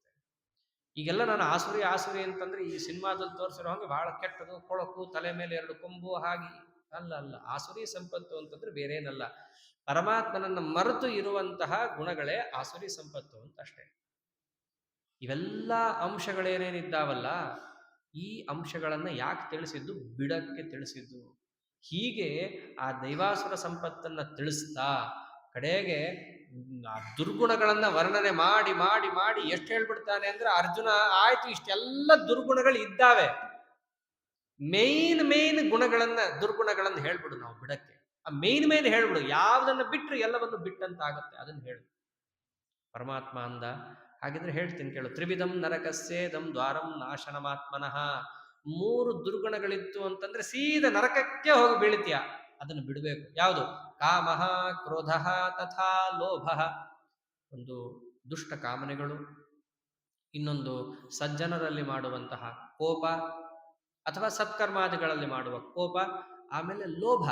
ಯಾವ ಪದಾರ್ಥ ನಮಗೆ ಅನಾವಶ್ಯಕವಾಗಿದೆಯೋ ಆ ಪದಾರ್ಥಗಳಲ್ಲಿ ಒಂದು ವಿಚಿತ್ರವಾದ ಸ್ನೇಹ ವಿಶೇಷ, ಇದಿದ್ರು ಇರಲಿ ಅಂತ. ಈ ಲೋಭ ಅಂದ್ರೆ ಏನು? ಜಿಪುಣತನ, ಜುಗ್ಗುತನ, ಎಲ್ಲಿ ಯಾವುದನ್ನು ಖರ್ಚು ಮಾಡಬೇಕೋ ಅದನ್ನು ಮಾಡದೇ ಇರೋದು. ಈ ಕಾಲದಲ್ಲಿ ಏನಾಗಿದೆ ಅಂತಂದ್ರೆ ನಮ್ಮ ಪ್ರಕಾರ ಲೋಭ ಅಂದ್ರೆ ಕೇವಲ ದುಡ್ಡಿಗೆ ಸೀಮಿತ ಅಂತ ಆಗಿದೆ. ಅಲ್ಲ, ಲೋಭ ಬರೀ ದುಡ್ಡಿಗಷ್ಟೇ ಅಲ್ಲ, ಲೋಭ ಟೈಮಿಗೆ ಹೋಗುತ್ತೆ, ಲೋಭ ಮನಸ್ಸಿಗೆ ಹೋಗುತ್ತೆ, ಲೋಭ ದೇಹದ ಪರಿಶ್ರಮಕ್ಕೆ ಹೋಗುತ್ತೆ. ಖರ್ಚು ಒಂದೇ ಅಲ್ವಲ್ಲ ಮಾಡೋದು, ನಾವು ಎಲ್ಲವನ್ನೂ ಖರ್ಚು ಮಾಡ್ತೀವಿ. ಕೆಲವರು ಟೈಮ್ ಕೊಡಲ್ಲ, ನಿಮ್ಗೆ ಏನ್ ಬೇಕು ದುಡ್ಡು ತೊಗೊಂಡು ಹೋಗ್ಬಿಟ್ರಿ ಅಂದ್ಬಿಡ್ತಾರೆ. ಅಂದ್ರೆ ಆಸ್ ಇಫ್ ಅವ್ರೇನೋ ದುಡ್ಡಿಗಾಗೆ ಬಂದಿದ್ದಾರೆ, ಕೊಟ್ಟು ನಾವು ಕೈ ತೊಳ್ಕೊಂಡ್ಬಿಟ್ವಿ, ಮಾಡಿದ್ವಿ, ಟಿಕ್ ಮಾರ್ಕ್ ಅನ್ಕೊಂಡ್ಬಿಟ್ಟಿದ್ದಾರೆ. ಅಲ್ಲ, ದೇವರು ಅದನ್ನೇ ಅಂತಾನೆ. ಲೋಭ ಅಂತಂದ್ರೆ ಕೇವಲ ಅರ್ಥ ಅಂತ ತಗೊಂಡಿದ್ದು ಪ್ರಾಧಾನ್ಯನ ಅಷ್ಟೇ, ಆದ್ರೆ ಎಲ್ಲ ತರಹದ ಲೋಭವೂ ಇರುತ್ತೆ. ಆ ದುಷ್ಟ ಲೋಭವನ್ನ ಬಿಡಬೇಕು, ದುಷ್ಟ ಕಾಮನೆಗಳನ್ನ ಬಿಡಬೇಕು, ಆಮೇಲೆ ಒಳ್ಳೆಯ ವಿಚಾರದಲ್ಲಿ ಕೋಪವನ್ನು ಬಿಡಬೇಕು. ಈ 3 ಬಿಟ್ರೆ ಅವನು ಗೆಲ್ತಾನೆ. ಇಲ್ಲ ಅದನ್ನೇ ಹಿಡ್ಕೊಂಡು ಕೂತಿರ್ತೀನಿ ಅಂತಂದ್ರೆ ಏನು ಬೇಡ, ಸೀದ ನರಕಕ್ಕೆ ಹೋಗಿ ಬೀಳ್ತಾನ. ನರಕ ಅಂತಂದ್ರೆ ಮೇಲೆ ಹೋಗ್ಬೇಕಾಗಿಲ್ಲ, ಇಲ್ಲೂ ಆತ ಅನುಭವಿಸ್ತಾನೆ. ಹೀಗೆ ಆ 3 ದುರ್ಗುಣಗಳನ್ನು ಬಿಡಬೇಕು ಅಂತ ತಿಳಿಸಿ, ಏನೇ ಕೆಲಸವನ್ನ ಮಾಡಬೇಕಾದರೂ ಈ ದೈವಿ ಸಂಪತ್ತು ಮತ್ತು ಆಸುರಿ ಸಂಪತ್ತನ್ನ ವಿವೇಕ ಮಾಡಿಕೊಂಡು ಕೆಲಸ ಮಾಡು. ಅಷ್ಟೇ ಅಲ್ಲ, ಇನ್ನೊಂದು ಮುಖ್ಯವಾದದ್ದು ಹೇಳ್ತಾನಲ್ಲಿ. ಯಾವುದು? ತಸ್ಮಾತ್ ಶಾಸ್ತ್ರಂ ಪ್ರಮಾಣಂತೆ ಕಾರ್ಯ ವ್ಯವಸ್ಥಿತವು. ಏನೇ ಕೆಲಸವನ್ನು ಮಾಡಬೇಕಾದರೂ ಇದು ಕಾರ್ಯ, ಇದು ಅಕಾರ್ಯ, ಈ ನಿರ್ಣಯವನ್ನು ಮಾಡಿಕೊಂಡೇ ತಾನೇ ಅವನ ಆ ಕೆಲಸವನ್ನು ಮಾಡ್ತಾನೆ. ನಿರ್ಣಯ ಇಲ್ಲದೆ ಯಾರು ಕೆಲಸ ಮಾಡಕ್ ಹೋಗಲ್ವಲ್ಲ. ಆ ನಿರ್ಣಯದ ತಳಹದಿ ಯಾವುದು, ಅದು ಬಹಳ ಮುಖ್ಯ. ಬರೀ ನಿನ್ನ ತಲೆಯಲ್ಲಿ ಓಡಿದಂತಹ ಕೆಲವು ವಿಚಾರಗಳ ತಳಹದಿ ಆಗ್ಲಿಕ್ಕೆ ಸಾಧ್ಯ ಇಲ್ಲ. ಯಾಕೆಂದ್ರೆ ವಿಚಾರ ವಾಬಲ್ಲದು, ಹಿಂಗೆ ಅಲ್ಲಾಡ್ತಿರುತ್ತೆ. ಯಾವುದು ಸ್ವಯಂ ಅಲ್ಲಾಡ್ತಾ ಇರುತ್ತೋ ಅದನ್ನ ನೀನೇನಾದ್ರೂ ಕೂಡ ಅಡಿಪಾಯವನ್ನಾಗಿ ಮಾಡಿಕೊಂಡು ನಿರ್ಣಯ ತಗೊಂಡ್ರೆ ಅದು ಕೂಡ ಬಿದ್ದು ಹೋಗುತ್ತೆ. ಯಾವುದು ಸ್ಥಿರವೋ, ಪ್ರಾಮಾಣಿಕ ಅಂತ ನಿಶ್ಚಿತವೋ, ಅದು ನಿಶ್ಚಿತ ಅಂತ ಹೇಳಿ ಅನೇಕರು ಅನುಷ್ಠಾನ ಮಾಡಿಕೊಂಡು ಬಂದಿದ್ದಾರೋ ಅಂತಹ ಶಾಸ್ತ್ರಂ ಪ್ರಮಾಣಂತೆ ಕಾರ್ಯ ವ್ಯವಸ್ಥಿತ. ಇದನ್ನು ಮಾಡಬೇಕು, ಇದನ್ನು ಮಾಡಬಾರ್ದು ಅನ್ನೋದನ್ನ ಶಾಸ್ತ್ರವನ್ನು ನೋಡ್ಕೊಂಡು ನಿರ್ಣಯ ಮಾಡಿಕೊ. ಆಮೇಲೆ ಅದು ನಿನ್ನ ಒಂದು ಪರಿಧಿಯಲ್ಲಿ ಬರುತ್ತೋ, ನಿನಗೆ ಅದನ್ನು ಮಾಡ್ಲಿಕ್ಕೆ ಆಗುತ್ತೋ ಇಲ್ವೋ, ನಮಗಾಗುವಂತಹದ್ದು ಏನಿದೆ ಆಮೇಲೆ ಅದನ್ನು ತಿಳ್ಕೊಂಡು ಮಾಡು. ಜ್ಞಾತ್ವಾ ಶಾಸ್ತ್ರವಿಧಾನೋಕ್ತಂ ಕರ್ಮ ಕರ್ತುಮಿಹಾರ್ಹಸಿ. ಆದ್ದರಿಂದ ಅರ್ಜುನ, ನಿನಗೆ ನಾ ಏನು ಉಪದೇಶ ಮಾಡ್ತಿದ್ದೀನಿ ಇವೆಲ್ಲ ಶಾಸ್ತ್ರದಲ್ಲಿ ಹೇಳಿರೋದು ಉಪದೇಶ ಮಾಡ್ತಿದ್ದೀನಿ, ಏನೋ ಟೈಮ್ಗೆ ಸೂಟ್ ಆಗುವಂತಹದ್ದು ಉಪದೇಶ ಮಾಡ್ತಿಲ್ಲ. ಇದನ್ನು ಕೃಷ್ಣ ಹೇಳ್ತಾ ಇರೋದು. ಯುದ್ಧ ಅನ್ನೋ ಪ್ರಸಂಗ ಬಂದ್ಬಿಟ್ಟಿದೆ, ಈಗ ನೀವು ಓಡ್ ಹೋಗ್ತಾ ಇದೆಯಾ, ತಪ್ಪಿಸ್ಬೇಕು, ಮರ್ಯಾದೆ ಮುಚ್ಕೊಳ್ಳೋಕ್ಕೋಸ್ಕರ ಉಪದೇಶ ಅಲ್ಲ ನಾ ಮಾಡ್ತಿರೋದು. ನಾನು ಉಪದೇಶ ಮಾಡ್ತಿರೋದು ಶಾಸ್ತ್ರ ಸಮ್ಮತವಾಗಿದೆ. ಇದನ್ನ ಅಲ್ಲಿ ಕೃಷ್ಣ ಪರಮಾತ್ಮ ತಿಳಿಸ್ತಾ, ಶಾಸ್ತ್ರ ಸಮ್ಮತವಾದ ಕರ್ಮವನ್ನು ಮಾಡಬೇಕು, ಶಾಸ್ತ್ರ ತಿಳಿದ ಕರ್ಮವನ್ನು ಮಾಡಬೇಕು ಅಂತ ಹೇಳ್ತಿದ್ರೆ ಸಾಮಾನ್ಯವಾಗಿ ಪ್ರಶ್ನೆ ಬರುತ್ತೆ, ಅಲ್ಲ ಕೃಷ್ಣ ಎಲ್ರಿಗೂ ಶಾಸ್ತ್ರ ತಿಳಿಯಕ್ಕಾಗಲ್ವಲ್ಲ? 17ನೇ ಅಧ್ಯಾಯದಲ್ಲಿ ಅದೇ ಪ್ರಶ್ನೆ. ಶಾಸ್ತ್ರ ವಿಧಿ ಮುತ್ಸೃಜ್ಯ ವರ್ತತೆ ಕಾಮಚಾರತಃ. ದೇವರು ಬೈದಿದ್ದಾನೆ ವಸ್ತುತಃ. ಶಾಸ್ತ್ರವನ್ನು ಬಿಟ್ಟು ನನಗೆ ತೋಚಿದಂತೆ ನಾ ಮಾಡ್ಕೊಂಡು ಹೋಗ್ತೀನಿ, ಅಷ್ಟೇ ಅಲ್ಲ ಮಾಡ್ಕೊಂಡು ಹೋಗಿದ್ದನ್ನು ಧರ್ಮ ಅಂತ ಬೇರೆ ಅಂತೀನಿ. ಇದಿನ್ನ ವಿಚಿತ್ರ. ಇಲ್ಲಪ್ಪ, ಹಂಗೆ ಮಾಡಬಾರ್ದು, ಹಂಗೆ ಮಾಡಿದ್ರೆ ಶಾಸ್ತ್ರಕ್ಕೆ ವಿರುದ್ಧ ಅಂತಾರೆ. ಕೃಷ್ಣನೇ ಹೇಳೋದು, ಶಾಸ್ತ್ರ ವಿಧಿಂ ಉತ್ಸೃಚ್ಯ, ಶಾಸ್ತ್ರದ ಮಾರ್ಗವನ್ನ ಬಿಟ್ಟು ವರ್ತತೆ ಕಾಮಚಾರತಃ, ನನಗ್ ಬೇಕು ನಾ ಮಾಡ್ತೀನಿ. ಹಂಗ್ ಮಾಡಿದ್ರೆ ನಸಸಿದ್ಧಿಂ ಅವಾಪ್ನೋತಿ. ಅವರು ಯಾವ ಕೆಲಸದಿಂದ ಆತ ಉದ್ಧಾರವನ್ನು ಕಾಣಬೇಕಿತ್ತು ಆ ಸಿದ್ಧಿಯನ್ನು ಆತ ಪಡೆಯೋದಿಲ್ಲ. ಆದ್ದರಿಂದ ಶಾಸ್ತ್ರದ ವಿಧಿಯನ್ನು ಮೀರದೆ ಮಾಡು. ಕೃಷ್ಣ ಸ್ವಲ್ಪ ಕಷ್ಟ ಆಯಿತು, ಎಲ್ಲರೂ ಶಾಸ್ತ್ರ ತಿಳ್ಕೊ ಅಂದ್ರೆ ಹೆಂಗೆ ಸಾಧ್ಯ ಇದೆ? ಒಂದು ವೇಳೆ ಅವನಿಗೆ ಶಾಸ್ತ್ರ ತಿಳಿದಿರ್ಲಿಲ್ಲಪ್ಪ, ಅವನಿಗೆ ಕೆಲಸ ಮಾಡ್ದ, ಅದಕ್ಕೆ ಬೆಲೆ ಇಲ್ವಾ? ಹಾಗಿದ್ರೆ ಎಲ್ಲರೂ ತಿಳ್ಕೊಂಡು ಎಲ್ಲಿ ಮಾಡ್ಲಿಕ್ಕಾಗತ್ತೆ? ಎಲ್ಲ ಮನುಷ್ಯರ ಪ್ರಶ್ನೆನೇ. ಅರ್ಜುನಂಗೆ ಗೊತ್ತಿಲ್ಲ ಅಂತಿಲ್ಲ, ಅವನು ದೊಡ್ಡ ಜ್ಞಾನಿ, ದಡ್ರಿಗೆ ದೇವ್ರು ಸಿಗಲ್ಲ, ಜ್ಞಾನಿಗಳಿಗೆ ಸಿಗೋದು. ಅವನಿಗೆ ಗೊತ್ತಿದ್ರು ಯಾಕೆ ಕೇಳ್ದ? ನಮ್ಮಂಥವ್ರು ಹಣೆ ಬರ ನೋಡ್ಕೊಂಡು ಕೇಳ್ದ. ಅವನು ದೇವ್ರೇನಂದ ಗೊತ್ತೇನು? ಬಹಳ ಚೆನ್ನಾಗಂದ ನೋಡು. ಶಾಸ್ತ್ರವನ್ನ ತಿಳಿಯದೆ ಮಾಡ್ದ ಅಂದ್ರೆ ಏನರ್ಥ? ತಿಳಿಸಕ್ ಹೋದ್ರು ನನಗೆ ಬೇಕಾಗಿಲ್ಲ ಅಂತ ಹೇಳಿ ಎಸೆದು ಹೋಗಿ ಮಾಡೋದು ಪ್ರಾಯ ನೀನು ಕೇಳ್ತಿರ್ಲಿಕ್ಕಿಲ್ಲ ಇಲ್ಲಿ. ಯಾಕೆಂದ್ರೆ ಎಸ್ದು ಹೋದ ಅಂದ್ರೆ ಅವನು ಅಪ್ರಾಮಾಣಿಕನೇ, ಅವನದೇನು ನಾನು ಮಾತಾಡೋಷ್ಟೇ ಇಲ್ಲ. ಮತ್ತಿನ್ಯಾರ ಬಗ್ಗೆ ನೀ ಮಾತಾಡ್ತಿರೋದು? ಅಜ್ಞಾನಿಗಳ ಬಗ್ಗೆ ಮಾತಾಡ್ತಿದೀಯ. ಅಜ್ಞಾನಿ ಅಂತಂದ್ರೆ ಗೊತ್ತಿಲ್ಲ ಅವ್ರಿಗೆ. ಅಂಥ ಜನರು 3 ಥರ ಇದ್ದಾರೆ ಅಂತ ನಾನು. ಕೃಷ್ಣನಷ್ಟು ಸರ್ವಜ್ಞ ಜಗತ್ತಲ್ಲಿ ಇನ್ನೊಬ್ರು ಇಲ್ಲವೇ ಇಲ್ಲ. ಸರ್ವಜ್ಞ ಶಿಖಾಮಣಿ ಆತ. ಆದ್ದರಿಂದ ಅಂಥವ್ರ ಬಗ್ಗೆ ತಾನೇ ಮಾತಾಡಬೇಕು, ಅಸಂಬದ್ಧದವ್ರನ್ನ ಯಾಕೆ ಮಾತಾಡಲಿ? ಅದಕ್ಕಿಷ್ಟೇ ನೋಡು, ಶಾಸ್ತ್ರ ಗೊತ್ತಿಲ್ಲ ಅಂತಂದ್ರೆ ಅವನ ಸ್ವಭಾವ ಈ ಥರ ಇರುತ್ತೆ: ಸಾತ್ವಿಕ, ರಾಜಸ, ತಾಮಸ. ಯೋಯಚ್ಶ್ರದ್ಧ ಸಯೇವ ಸಹ ಶ್ರದ್ಧಾಮಯೋಯಂ ಪುರುಷಃ ಯೋಯಚ್ಶ್ರದ್ಧ ಸಯೇವ ಸಹ. ಜೀವರಿಗೆ ಸ್ವಾಭಾವಿಕವಾಗಿ ಒಂದು ತಮ್ಮಲ್ಲೇ ಆದಂತಹ ಒಂದು ಶ್ರದ್ಧೆ ಇರುತ್ತೆ, ಅವನ ಸ್ವಭಾವ ಅಂತ ಒಂದಿರುತ್ತೆ. ಆ ಸ್ವಭಾವಕ್ಕೆ ತಕ್ಕಂಗೆ ಅವನು ಕೆಲಸ ಮಾಡ್ಕೊಂಡು ಹೋಗ್ತಾ ಇರ್ತಾನೆ. ಕೆಲವೊಮ್ಮೆ ಆ ಪರಿಸರದಿಂದ ಆ ಸ್ವಭಾವ ಬದಲಾಗಬಹುದು, ಆದರೆ ಆ ಪರಿಸರ ಹೋಯ್ತು ಅಂತಂದ್ರೆ ಒಳಗೇನಿರುತ್ತೋ ಅದು ಹೊರಗೆ ಬರುತ್ತೆ. ಆ ಪರಿಸರ ಯಾಕೆ ಅವನಿಗೆ ಅಂಥದ್ದು ಕೊಡ್ತೀನಿ? ಹಿಂದೆ ಗುಣತ್ರಯ ವಿಭಾಗದಲ್ಲಿ ಹೇಳಿದ್ದ, ಹಿಂದಿನ ಜನ್ಮದಲ್ಲಿ ಕೇಳ್ಕೊಂಡ್ ಬಂದಿದ್ದಿ, ಕೊಟ್ಟಿದ್ದ ಅಷ್ಟೇ. ಇವೆಲ್ಲ ಹಿಂದೆ ಭಗವದ್ಗೀತೆ ಅನ್ನೋದು ಹೇಗಿದೆ ಅಂತಂದ್ರೆ ಹಿಂದಿದ್ದೆಲ್ಲ ಮರೆತು ಮುಂದಿದ್ದಕ್ಕೆ ಹೋದ್ರೆ ಗೊತ್ತೇ ಆಗಲ್ಲ. ಅದಕ್ಕೆ ಅಷ್ಟು ಜಟಿಲ, ಕಠಿಣ, ಇವತ್ತಿಗೂ ಪ್ರಸ್ತುತ ಅಂತಹ ಗ್ರಂಥ ಆಗಿರೋದು. ಅಲ್ಲಿ ಹೇಳ್ತಾನೆ, ಜೀವರ ಸ್ವಭಾವ ಅನೇಕ ರೀತಿಯಾಗಿದೆ, ಸಾತ್ವಿಕ, ರಾಜಸ, ತಾಮಸ ಅಂತ ಹೇಳಿ ಅವರವರ ಸ್ವಭಾವಕ್ಕೆ ತಕ್ಕಂಗೆ ಅವರು ಕೆಲಸ ಮಾಡ್ಕೊಂಡು ಹೋಗ್ತಾ ಇರ್ತಾರೆ. ಸಾತ್ವಿಕರಾದವರು ಕೆಲಸ ಮಾಡ್ತಾರೆ, ಕೆಲಸ ಮಾಡ್ತಾ ಮಾಡ್ತಾ ಕಡೆಗೆ ಅವ್ರಿಗೇನೇ ಒಂದು ಜಿಜ್ಞಾಸೆ ಹುಟ್ಟುತ್ತೆ ಒಳಗಡೆ. ಹೌದು, ಇವೆಲ್ಲ ನಾವು ಮಾಡ್ತಾ ಇದ್ದೀನಿ, ಮಾಡ್ತಾ ಇರೋಂತಹ ಕೆಲಸಗಳೆಲ್ಲ ಪ್ರಾಮಾಣಿಕ ಆಗಿದೆಯೋ ಇಲ್ವೋ ತಿಳ್ಕೊಬೇಕಲ್ಲ ನಾನು. ಆ ಜಿಜ್ಞಾಸೆ ಹುಟ್ಟುತ್ತೆ. ಆಮೇಲೆ ಅಥಾತೋ ಬ್ರಹ್ಮ ಜಿಜ್ಞಾಸ ಅಂತಿರೋದು. ಸಾತ್ವಿಕರಿಗೆ ಹುಟ್ಟುತ್ತೆ, ರಾಜಸರಿಗೆ ಅದು ಯಾವುದು ತಲೆ ಓಡಲ್ಲ. ನಾನಿವತ್ತು ಮಾಡಬೇಕು ರಾಯರ ಸೇವಾ. ಯಾಕೆ ಮಾಡಬೇಕು? ಏನೋ ನಮ್ಗೇನೋ ಒಳ್ಳೇದು ಮಾಡ್ತಾರಂತೆ, ಒಳ್ಳೇದಾಯ್ತು, ಮುಗೀತು, ನಂದು ರಾಯರದು ಸಂಬಂಧ ಮುಗೀತು ಅಂತ. ರಜೋಗುಣದ್ದು ಹೀಗಿರುತ್ತೆ, ರಾಜಸರದ್ದು. ತಮೋಗುಣದ್ದಂತೂ ಇನ್ನೂ ಹೋಪ್ಲೆಸ್, ಅದರದ್ದೇನು ಮಾತಾಡೋ ಅಷ್ಟೇ ಇಲ್ಲ. ಹೀಗೆ ಸಾತ್ವಿಕ, ರಾಜಸ, ತಾಮಸ ಅಂತ ಎಲ್ಲ ಕಡೆ ಇರುತ್ತಪ್ಪ. ಅದಕ್ಕೆ ತಕ್ಕಂತೆ ನಡೆಯುತ್ತೆ. ಈಗ ಅವನು ಶಾಸ್ತ್ರದ ಬಗ್ಗೆ ತಿಳುವಳಿಕೆ ಇಲ್ಲದೆ ಮಾಡಿರಬಹುದು, ಆದ್ರೆ ಮುಂದೊಂದು ದಿನ ಅವನ ಶ್ರದ್ಧೆಗೆ ತಕ್ಕಂತೆ ಅವನು ಕೆಲಸ ಅಂತೂ ಮಾಡೇ ಮಾಡ್ತಾನಲ್ಲ. ಕೆಲಸ ಮಾಡ್ತಾ ಮಾಡ್ತಾ ಅವನ ಒಳಗಿರುವ ಸ್ವಭಾವಕ್ಕೆ ಅನುಗುಣವಾಗಿ ಏನೇನು ಗುಣಗಳು ಹೊರಗೆ ಬರಬೇಕೋ ಅದು ಬರುತ್ತೆ. ಬಂದಾಗ ಅವನು ಯಾವ ಶಾಸ್ತ್ರ ಅಂತ ನಾನು ಇಷ್ಟೊತ್ತನ ಕೇಳಿದ್ನೋ ಅವನಿಗೆ ಇಷ್ಟ ಇದೆಯೋ ಬಿಟ್ಟಿದೆಯೋ ಅವನ ಸ್ವಭಾವ ಅವನನ್ನು ಅಲ್ಲಿಗೆ ದಬ್ಬುತ್ತೆ. ಅದಕ್ಕೆ ತಕ್ಕಂತ ಅವನು ಕೆಲಸ ಮಾಡೇ ಮಾಡ್ತಾನೆ. ಈ ಸಾತ್ವಿಕ, ರಾಜಸ, ತಾಮಸ ಎಲ್ಲಾ ಕಡೆ ಇದೆ. ಊಟ ಇಂದ ಹಿಡ್ಕೊಂಡು ಪ್ರತಿಯೊಂದು ಕಡೆ ಊಟದ ಬಗ್ಗೆನೂ ಮಾತಾಡ್ತಾನೆ ದೇವರಿಲ್ಲಿ. ದೇವರು ಊಟದ ಬಗ್ಗೆ ಕೂಡ ಇಲ್ಲಿ ರಸ್ಯ, ಸ್ನಿಗ್ಧ, ಸ್ಥಿರ, ಹೃದಯ ಆಹಾರ ಸಾತ್ವಿಕ ಪ್ರಿಯಾಹ. ನಮ್ಮಲ್ಲಿ ಸತ್ವಗುಣ ಹೆಚ್ಚಾಗಬೇಕು ಅಂದ್ರೆ ಏನ್ ಮಾಡಬೇಕು? ರಜೋಗುಣ ಹೆಚ್ಚಾಗಬೇಕಂದ್ರೆ ಏನ್ ಮಾಡಬೇಕು? ಇವೆಲ್ಲ ಆಹಾರದಿಂದಲೇ ಪ್ರಾರಂಭ ಆಗೋದು. ಉಪನಿಷತ್ತಲ್ಲೇ ಹೇಳ್ತಾರೆ, ನಾವು ತಿಂದ ಆಹಾರ 3 ಥರ ಆಗುತ್ತೆ. ಒಂದು ದೇಹಕ್ಕೆ ಪುಷ್ಟಿ, ಒಂದು ಇಂದ್ರಿಯಗಳಿಗೆ ಪುಷ್ಟಿ, ಇನ್ನೊಂದು ಮನಸ್ಸಿಗೆ ಪುಷ್ಟಿ, ಇನ್ನು ನಾಲ್ಕನೇದು ನಿಮಗೆ ಜೀರ್ಣ ಆಗಲ್ಲ ಅಂತ ಹೇಳಿ ದೇಹನೇ ಹೊರಗೆ ಹಾಕ್ಬಿಡುತ್ತೆ. ದೇಹದಲ್ಲಿ ಅಷ್ಟಿದೆ. ನಿಜ ಹೇಳ್ಬೇಕಂದ್ರೆ ದೇವರನ್ನ ಬಿಡ್ರಿ, ನಮಗೆ ಪರಮಾತ್ಮ ಕೊಟ್ಟ ದೇಹವನ್ನೇ ನಾವು ಸರಿಯಾಗಿ ಅರ್ಥ ಮಾಡ್ಕೊಂಡಿಲ್ಲ. ಬಿದ್ದೋಗುವಂತಹ ಕ್ಷಣಿಕವಾದಂತಹ ಈ ದೇಹದಲ್ಲೇ ಒಂದು ವಿಚಿತ್ರವಾದ ಏನು ಈಗಿನ ಕಾಲದಲ್ಲಿ ಮೆಕ್ಯಾನಿಸಮ್ ಅಂತಾರೆ ಅಷ್ಟು ತುಂಬಿಟ್ಟಿದ್ದಾನೆ ದೇವರು. ಅದನ್ನೇ ನಮಗಿನ್ನು ಪೂರ್ಣ ಅರ್ಥ ಮಾಡ್ಕೊಳಕ್ಕಾಗಿಲ್ಲ. ಆ ದೇಹನೇ ಗೊತ್ತಿಲ್ಲ. ಇನ್ನು ಮನಸ್ಸು, ಆ ಮನಸ್ಸಿನೊಳಗೆ ಎಲ್ಲೋ ಇದ್ದಾನಂತೆ. ಏನೋ ಮನಸ್ಸಿನ ಹೃದಯ ಕಮಲ ಮಧ್ಯದಲ್ಲಿರುವಂತಹ ಅಣೋರಣೀಯಾನ್ ಮಹತ್ವ ಮಹೀಯಾನ್, ದೇವರ ಬಗ್ಗೆ ತಿಳ್ಕೊತೀವಿ ಅಂತ ನಾವು ಹೋಗ್ತಿದ್ದೀವಿ ಅಂತ ನಮ್ಮ ಒಂದು ಸಾಧನೆಯ ಮಾರ್ಗ ಎಷ್ಟು ದೂರ ಇದೆ, ನಾವೆಲ್ಲಿದ್ದೀವಿ ಅಂತ ಇಲ್ಲೇ ಗೊತ್ತಾಗೋಗುತ್ತೆ. ನಮ್ಮ ಆಹಾರದಿಂದ ಪ್ರಾರಂಭ. ಯಾಕೆ ಹೋಟ್ಲಕ್ಕೆ ತಿನ್ಬೇಡ್ರಿ, ಅದೆಲ್ಲ ಒಳ್ಳೇದಲ್ಲ, ದೇಹಕ್ಕೂ ಒಳ್ಳೇದಲ್ಲ, ಬುದ್ಧಿಗಂತೂ ಸುತರಾಮ್ ಒಳ್ಳೇದಲ್ಲ. ಇವೆಲ್ಲ ಯಾಕೆ ಹೇಳ್ತಾರೆ? ದೇವರೇ ಅಂದಿದ್ದಾನೆ, ಆಯುಹು ಸತ್ವಬಲಾರೋಗ್ಯ ಸುಖ ಪ್ರೀತಿ ವಿವರ್ಧನಾ ಆಹಾರ ಸಾತ್ವಿಕ ಶ್ರೇಷ್ಠ. ಎಷ್ಟು ಚೆನ್ನಾಗಿ ಆ ಆಹಾರದ ವಿವರಣೆಯನ್ನು ಕೊಡ್ತಾನೆ. ಈ ಭಗವದ್ಗೀತೆಯನ್ನು ಪ್ರತಿಯೊಬ್ಬರು ಕೂಡ ಪ್ರತಿ ಶ್ಲೋಕ ಕೇಳುವಂಥ ಒಂದು ಗ್ರಂಥ ಇದು. ನಮ್ಮ ಸೌಭಾಗ್ಯ ಏನು ಅಂದ್ರೆ ಭಾಗವತ ಎಲ್ಲ ಬಹಳ ದೊಡ್ಡದಿದೆ, ಆದ್ರೆ ಭಗವದ್ಗೀತೆ ಪುಟ್ಟದು, ದೇವರು ಕೊಟ್ಟಿದ್ದು 700 ಶ್ಲೋಕ, 700 ಚಿಲ್ಲರೆ ಇದೆ ಅಂತ ಇಟ್ಕೊಳ್ರಿ. ನಾಳೆ ಯಮದೇವರಂತೂ ಕೇಳ್ತಾನಲ್ಲ, ಯಮದೇವರು ಅಂತ ಇದ್ದಾನೆ ಅಂತ ನಂಬೋರ್ಗೆ ಇದು, ಏನೂ ನಂಬಲ್ಲ ಅನ್ನೋರ್ಗಂತೂ ಸಮಸ್ಯೆನೇ ಇಲ್ಲ. ಹೆಂಗಂದ್ರೆ ಇದು ತಣ್ಣಗಿರ್ರಿ ಅಂತ ಅಂದ್ಬಿಡ್ಬೋದು ಅಷ್ಟೇ.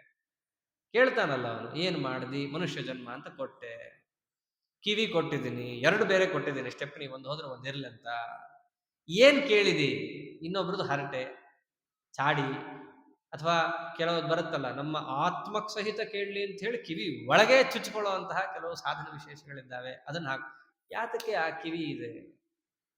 ನಾಳೆ ಹೇಳಲಿಕ್ಕೆ ಏನಾದ್ರೂ ಬೇಕಲ್ಲ ನಮ್ಗಿಲ್ಲ, ಒಂದು ಭಗವದ್ಗೀತೆ ಅಂತಿದೆಯಂತೆ, ಅದನ್ನ ಕೇಳಿದೀನಿ ನಾನು ಅಂತ. ವಸ್ತುತಃ ಇವಾಗೇನು ನಾನು ಹೇಳ್ತಿದ್ದೀನಲ್ಲ, ಇಲ್ಲಿ ನಾನು ಭಗವದ್ಗೀತೆ ಹೇಳ್ತಿರೋದು ಬಹಳ ಕಮ್ಮಿ. ಭಗವದ್ಗೀತೆ ಅಂದ್ರೇನು? ಆ ಶ್ಲೋಕಗಳು ಅಂತ. ಶ್ಲೋಕ ಭಗವದ್ಗೀತೆ. ಈಗ ನಾ ಹೇಳ್ತಿರೋದು ಶ್ಲೋಕದ ಅನುವಾದ. ನೀವೀಗ ಕೇಳ್ತಾ ಇರೋದೆಲ್ಲ ಅನುವಾದನೇ ಹೊರತು ಶ್ಲೋಕ ಅಲ್ವಲ್ಲ. ಈಗ ಕೇಳಿದ್ದೇನು? ಅನುವಾದ ಕೇಳಿದ್ದೀರಿ, ಅದು ಕೂಡ ಏನು ಭಗವದ್ಗೀತೆದೇ ಅನುವಾದ ಇಲ್ಲ ಅನ್ನಲ್ಲ, ಆದ್ರೆ ಕೇಳಿದ್ದು ಅನುವಾದನೇ ಹೊರತು ಶ್ಲೋಕ ಅಲ್ಲ. ಇದೆಲ್ಲ ನಮಗೂ ಗೊತ್ತಿರಬೇಕು, ಕ್ಲಾರಿಟಿ ಇರಬೇಕು. ಕೆಲವೊಮ್ಮೆ ಏನು ಭಗವದ್ಗೀತೆ ಉಪನ್ಯಾಸ ಫುಲ್ ಹೇಳ್ಬಿಟ್ರು, ಎಲ್ಲಿ ಫುಲ್ ಹೇಳಿದ್ದ? ಅನುವಾದ ಹೇಳಿರ್ತಾರಷ್ಟೇ.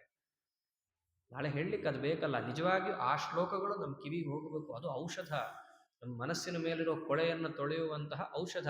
ಈ ಫಿನಾಯಿಲ್ಗಳ ಥರ ಅಲ್ಲ, ಅದು ಒಳಗೆ ಹೋದ್ರೆ ಹಾಳು ಮಾಡಿಬಿಡುತ್ತೆ, ಕೊಳೆ ತೊಳೆಯುತ್ತೆ. ಆದರೆ ಇದು ಕೊಳೆ ತೊಳೆಯೋದ್ರ ಜೊತೆ ಆನಂದವನ್ನು ಕೊಡುವಂತಹ ಔಷಧ ಇದು. ಅದನ್ನು ಕೇಳಬೇಕು. ಪ್ರತಿಯೊಂದು ಅಂಶವನ್ನು ಕೃಷ್ಣ ಪರಮಾತ್ಮ ಇಲ್ಲಿ ತಗೊಂಡು ಹೇಳ್ತಾನೆ.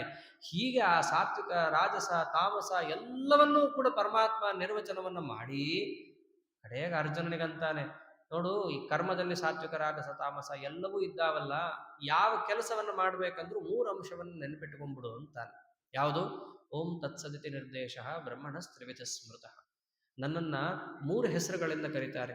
ಓಂ, ತತ್, ಸತ್ ಅಂತ ಕರೀತಾರೆ. ಯಾಕೆ ಕರೀತಾರೆ? ಬಹಳ ಸ್ವಾರಸ್ಯ ಇದೆ. ಓಂ ಅನ್ನೋದು ನನ್ನ ಹೆಸರು. ಯಾವುದೇ ಕೆಲಸವನ್ನು ಮಾಡಬೇಕಾದ್ರೂ ನನ್ನ ಹೆಸರು ಹೇಳಿ ಶುರು ಮಾಡು, ಅದು ಪವಿತ್ರ ಅಂತ ಕರೆಸ್ಕೊಳ್ಳುತ್ತೆ. ಆಮೇಲೆ ಆ ಕೆಲಸದ ಹಿನ್ನೆಲೆಯಲ್ಲಿ ತತ್, ಅದು, ಅದನ್ನು ಬಿಟ್ಟುಬಿಡು ಅಂತಂದ. ತತ್ ಅಂದ್ರೆ ಅದು. ಅದು ಅಂದ್ರೆ ಏನು? ಪರಮಾತ್ಮನಿಂದ ಹೊರತಾದಂತಹ ವಸ್ತುಗಳು, ಅದರ ಆಸೆಯನ್ನು ಬಿಡು. ಈ ಅಭಿಪ್ರಾಯದಲ್ಲಿ ತತ್ ಅಂದ್ರು. ಅಷ್ಟೇ ಅಲ್ಲ, ಸತ್, ಅದು ಒಳ್ಳೇದಾಗಬೇಕು ಅಂದ್ರೆ ಏನು? ಪರಮಾತ್ಮನಿಗೆ ಅದನ್ನು ಸಮರ್ಪಣೆ ಮಾಡಿದಾಗ ಅದು ಒಳ್ಳೇದಾಗುತ್ತೆ. ಈ 3 ಅಂಶಗಳನ್ನು ಇಟ್ಟುಕೊಂಡೇ ಹಿಂದಿನ ಕಾಲದವರೆಲ್ಲ ಕೆಲಸ ಮಾಡ್ಕೊಂಡ್ ಬಂದಿದ್ದು. ಹಂಗ ಮಾಡಿದಾಗ ಆ ಕೆಲಸ ಸತ್ಕರ್ಮ ಅಂತ ಆಗತ್ತೆ. ಆ ಸತ್ ಅನ್ನೋ ಶಬ್ದಕ್ಕಷ್ಟು ಮಹತ್ವ ಇದೆ. ಆದ್ದರಿಂದ ಅರ್ಜುನ, ನೀನು ಕೂಡ ಈ ರೀತಿಯಾಗಿ ಕೆಲಸ ಮಾಡಿದ ಪಕ್ಷದಲ್ಲಿ ಈ ಯುದ್ಧ ಸತ್ಕರ್ಮ ಅಂತ ಕರೆಸ್ಕೊಳ್ಳುತ್ತೆ. ಹೀಗೆ ಆ ಪರಮಾತ್ಮ ತಿಳಿಸ್ತಾ ಮುಖ್ಯವಾಗಿ ಏನು ಹೇಳಿದ್ನಲ್ಲ, ನನ್ನಲ್ಲಿ ತ್ಯಾಗವನ್ನು ಮಾಡಬೇಕು, ನನ್ನನ್ನು ಹೊರತಾದಂತಹ ಬೇರೆ ವಸ್ತುಗಳಲ್ಲಿ ನೀನು ಮನಸ್ಸನ್ನು ಇಡಬಾರದು ಅಥವಾ ಅದರ ಅಪೇಕ್ಷೆಯನ್ನೇ ಪಡಬಾರದು ಅನ್ನಲ್ಲ. ಇಲ್ಲಿ 2 ಸ್ವಲ್ಪ ಸಂದಿಗ್ಧವಾದ ಶಬ್ದಗಳು ಬರುತ್ತೆ. ಒಂದು ಸನ್ಯಾಸ ಮತ್ತೆ ತ್ಯಾಗ ಅಂತ. ಮೇಲ್ನೋಟಕ್ಕೆ 2 ಒಂದೇ ಅರ್ಥ ಅಂತ ಅನಿಸ್ಬಿಡುತ್ತೆ. ಸನ್ಯಾಸ ಅಂದ್ರೂ ಬಿಟ್ಟು ಬಿಡೋದು, ತ್ಯಾಗ ಅಂದ್ರೂ ಬಿಟ್ಟು ಬಿಡೋದು, ಎಲ್ಲ ಬಿಟ್ಟು ಬಿಡೋದು ಅಂತಾನೆ. ಅದ್ರ ಸ್ವಲ್ಪ ವ್ಯತ್ಯಾಸ ಇದೆ ಅಂತಾನೆ ದೇವರಲ್ಲೂ. ಅದ್ರ ಬಗ್ಗೆ ದೇವರೇ ತಿಳಿಸ್ಕೊಡ್ಲಿಕ್ಕೆ 18ನೇ ಅಧ್ಯಾಯದಲ್ಲಿ ಹೊರಟಿದ್ದು. ಸನ್ಯಾಸ, ತ್ಯಾಗ ಅಂದ್ರೆ ಏನು ಅಂತ ಕೇಳಿದಾಗ ದೇವರಂತಾನೆ, ಸನ್ಯಾಸ ಅಂದ್ರೆ ಕಾಮ್ಯಾನಾಂ ಕರ್ಮಣಾಂ ನ್ಯಾಸಃ ಸನ್ಯಾಸ ಇತಿ ಕಥ್ಯತೆ ಸರ್ವಕರ್ಮ ಫಲತ್ಯಾಗಂ ಪ್ರಾಹುಸ್ತ್ಯಾಗಂ ವಿಪಶ್ಚಿತ. ಕಾಮ್ಯ ಕರ್ಮಗಳ ಸಂಪೂರ್ಣವಾಗಿ ಬಿಟ್ಟು ಬಿಡೋದೇ ಸನ್ಯಾಸ. ಕಾಮ್ಯ ಕರ್ಮವನ್ನೇ ಬಿಟ್ಟು ಬಿಡೋದು. ಕಾಮ್ಯಕರ್ಮ ಅಂತಂದ್ರೆ ಫಲಾಪೇಕ್ಷೆಯಿಂದ ಮಾಡುವ ಕೆಲಸಗಳು ಅಂತಲೇ ಇದ್ದಾವೆ. ನಮಗೆ ಹೊರಗಿಂದ ಯಾಕೆ ಹೇಳಬೇಕು, ವೇದದ್ದೇ ಹೇಳೋಣಂತೆ.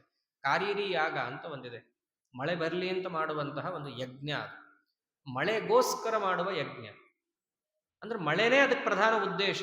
ಅಂದ್ರೆ ಸುತರಾಮ್ ಕಾಮ್ಯಕರ್ಮ, ಅದನ್ನು ಮಾಡ್ಲಿಕ್ಕೆ ಹೋಗಬಾರದು, ಅದನ್ನು ಬಿಟ್ಟು ಬಿಡೋದಿದೆಯಲ್ಲ, ಇದು ಸನ್ಯಾಸ. ಇನ್ನು ಕೆಲವುದಿದೆ, ಒಂದು ಫಲಶ್ರುತಿಯನ್ನು ಹೇಳಿ ಮಾಡಿದಂತಹ ಕೆಲವು ಯಜ್ಞಗಳಿದ್ದಾವೆ. ಸ್ವರ್ಗಕ್ಕೋಸ್ಕರ ಯಾಗ ಮಾಡು ಅಂತಾರೆ. ಅಂದ್ರೆ ಸ್ವರ್ಗ ಬೇಕಾಗಿದ್ರೆ ಯಾಗ ಅಂತಲ್ಲ.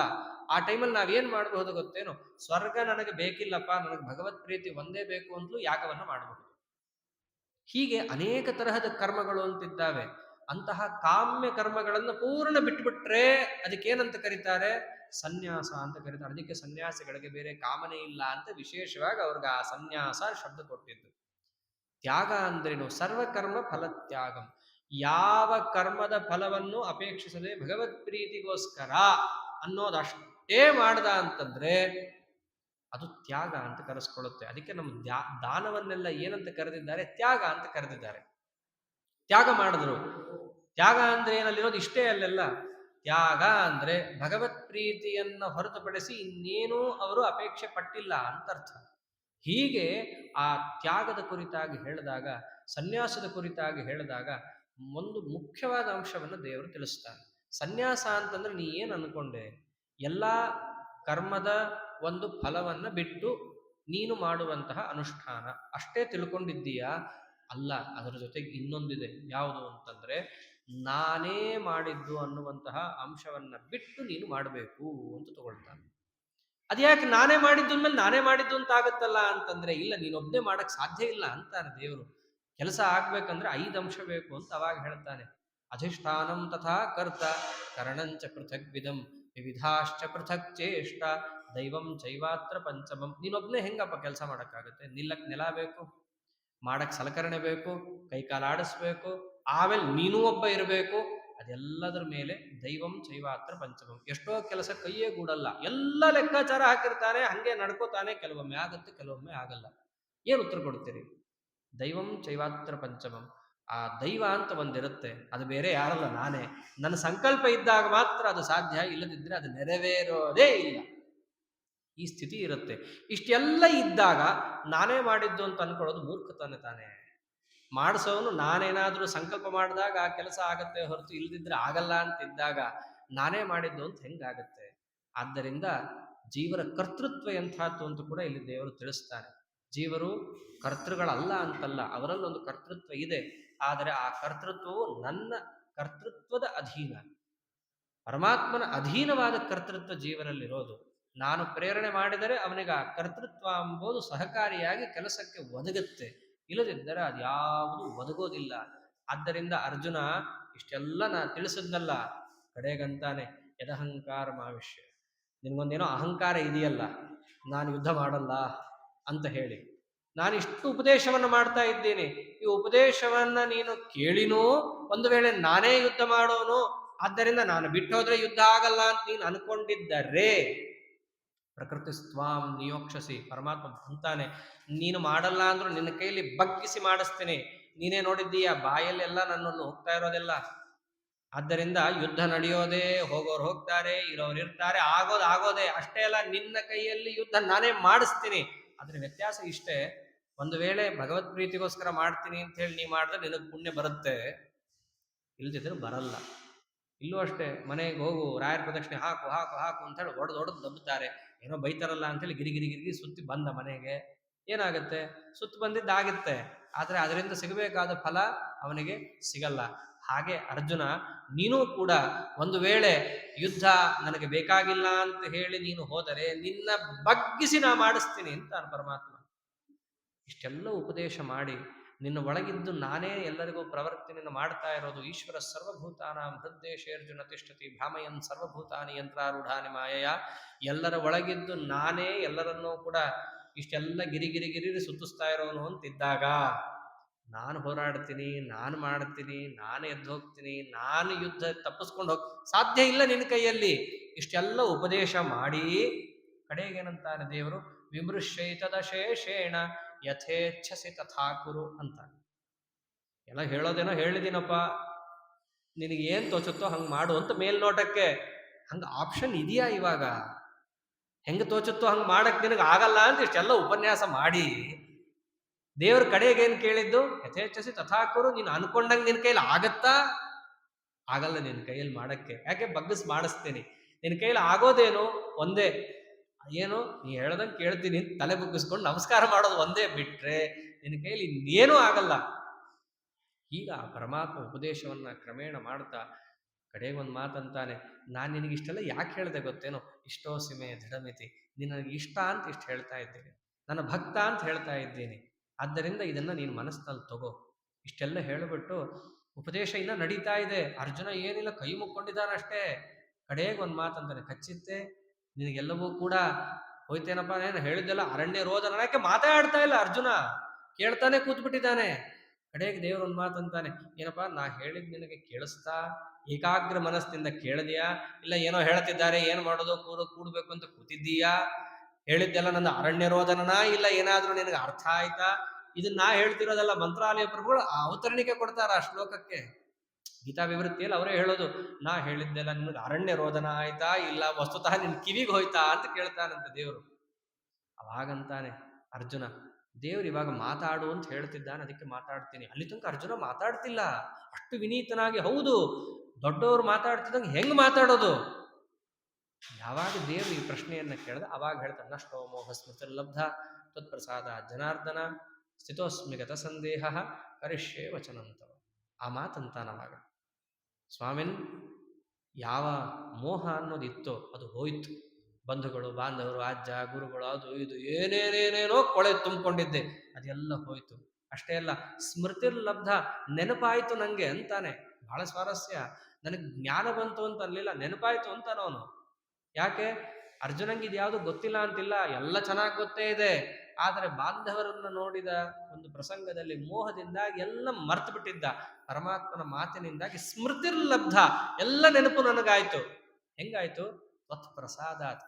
ನಮಗೆ ಯೋಗ್ಯವಾದ ಕಾಲದಲ್ಲಿ ಯೋಗ್ಯವಾದ ತಿಳುವಳಿಕೆ ಎಂಬುದು ಬಂದು ಕೆಲಸ ಆಗಬೇಕಂದ್ರೆ ಯಾರ ಅನುಗ್ರಹ ಬೇಕು? ದೇವರ ಅನುಗ್ರಹ ಬೇಕು. ಅದನ್ನೇ ಅಂತಾನೆ, ತ್ವತ್ಪ್ರಸಾದಾತ್, ನಿನ್ನ ಅನುಗ್ರಹದಿಂದ ಇದು ನನಗೆ ಸಿಕ್ತು.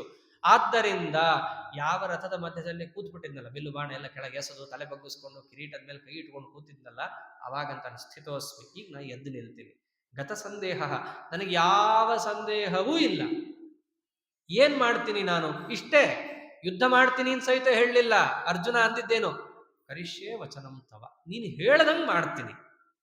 ಅದಕ್ಕೆ ಬೇರೆ ಸಾರಥಿಗಳಿಗೆಲ್ಲ ಮಹಾಭಾರತದಲ್ಲಿ ಮಹಾರಥಿಗಳಿದ್ದವ್ರು ಹೇಳ್ತಾರೆ ಅಲ್ಲಿ ಹೋಗು ಇಲ್ಲಿ ಹೋಗು ಅಂತ ಹೇಳ್ತಿದ್ರೆ, ಇಲ್ಲ ಅರ್ಜುನಂಗೆ ಚಾಯ್ಸ್ ಇಲ್ಲ. ಕೃಷ್ಣ ಹೋದ ಕಡೆಯಲ್ಲಿ ಅರ್ಜುನ ಹೋಗ್ಬೇಕು. ಎಷ್ಟೋ ಬಾರಿ ಇದೇ ಮಾತು ಅಂತಾನೆ ದೇವರು, ಅರ್ಜುನ ನಿನ್ ಪಾಡಿ ನೀ ಬಾಣ ಬಿಟ್ಕೊಂಡು ಹೋಗ್ತಾ ಇರು, ಎದುರಿಗಿರೋನ್ ತಲೆ ತೆಗ್ಸೋದು ನನ್ನ ಜವಾಬ್ದಾರಿ. ಹಂಗ ರಥವನ್ನ ಚಾಲನೆ ಮಾಡ್ತಿದ್ದ ಅಂತ. ಅಭಿಮನ್ಯು ಮಧ ಆದ ಮೇಲೆ ಮುಂದಿನ ದಿವಸ ಏನೇನೋ ಪ್ರತಿಜ್ಞೆ ಮಾಡ್ಕೊಂಡ್ಬಿಟ್ಟಿರ್ತಾನ ಅರ್ಜುನ. ಹೋಗ್ಬೇಕಲ್ಲ ರಥ, ಹೆಂಗ್ ಹೋಗ್ಬೇಕು? ದೇವರೇ ಅಂದಿದ್ದವಾಗ ನೀನು ಬಾಣ ಬಿಡ್ತಾ ಹೋಗೋ, ಅವ್ನ ತಲೆ ತೆಗೆಸೋ ಜವಾಬ್ದಾರಿ ನಂದು. ಈ ತರ ಸಾರಥಿ ಯಾರಿಗೂ ಸಿಗಲ್ಲ. ಅರ್ಜುನನ ಒಂದು ಅನಂತ ಜನ್ಮ ಸುಕೃತ, ಭೀಮಸೇನ ದೇವರ ವಿಶೇಷ ಅನುಗ್ರಹ, ಹನುಮನ್ ದೇವರು ಕೂತು ಬಿಟ್ಟಿದ್ದಾರೆ ಬೇರೆ ರಥದಲ್ಲಿ, ಅದಕ್ಕಂಥವನು ಸಿಕ್ಕಿದ್ದು. ಅದಕ್ಕೆ ಅರ್ಜುನ ಬಹಳ ಮಾತೇ ಇಲ್ಲ. ಅವತ್ತಿನ ದಿವಸ ಆದ್ಮೇಲೆ ಮಾತೇ ಕಡಿಮೆ. ಅವನಂದಿದ್ದೇನು? ನೀನು ಹೇಳ್ದಂಗೆ ಕೇಳ್ತೀನಿ ಅಷ್ಟೇ. ದೇವರಿಗೆ ಪ್ರಿಯವಾಗೋ ಮಾತು ಇದು. ನಾನು ನಿನಗೆ ಕನಕಾಭಿಷೇಕ ಮಾಡಿಸ್ತೀನಿ, ನಾನು ನಿನಗೆ ತೆಂಗಿನಕಾಯಿ ಒಡಿಸ್ತೀನಿ. ನಿನ್ನ ತೆಂಗಿನಕಾಯಿ ತಗೊಂಡು ಅವ್ನಿಗೆ ಏನು ಆಗ್ಬೇಕಾಗಿದೆ? ದೇವರಿಗೆ ಅದರಿಂದ ಏನೂ ಆಗಬೇಕಾಗಿಲ್ಲ, ಹೋಗ್ಬೇಕಾಗಿಲ್ಲ. ದೇವ್ರು ಕೇಳೋದೇನು ನಮ್ಮಿಂದ? ನೀ ಹೇಳ್ದಂಗೆ ಕೇಳ್ತೀನಿ ಅಷ್ಟೇ ಕೇಳೋದು. ಅಷ್ಟೇ ಅಲ್ಲ, ದೇವ್ರಂತ ನೀ ಭಗವದ್ಗೀತೆಗೆ ಏನು ಪ್ರಯೋಜನ ಇದೆ ಅಂತ ಹೇಳ್ತಾನಿದ್ದಿ. ಎಲ್ರಿಗೂ ಹೇಳಬಾರ್ದೆ ಭಗವದ್ಗೀತೆ. ಇದಂತೇನು ಆತಪಸ್ಕಾಯ, ಯಾರು ತಪಸ್ವಿಗಳಲ್ಲ, ಯಾರು ಶುಶ್ರೂಷುಗಳಲ್ಲ, ಯಾರು ಭಕ್ತರಲ್ಲ, ನನ್ನ ಮೇಲೆ ಯಾರು ದ್ವೇಷ ಇಟ್ಕೊಂಡಿದ್ದಾರೋ ಅವ್ರಿಗೆ ಹೇಳಬೇಡ. ಯಾಕೆ? ಅರ್ಥವೇ ಆಗಲ್ಲ.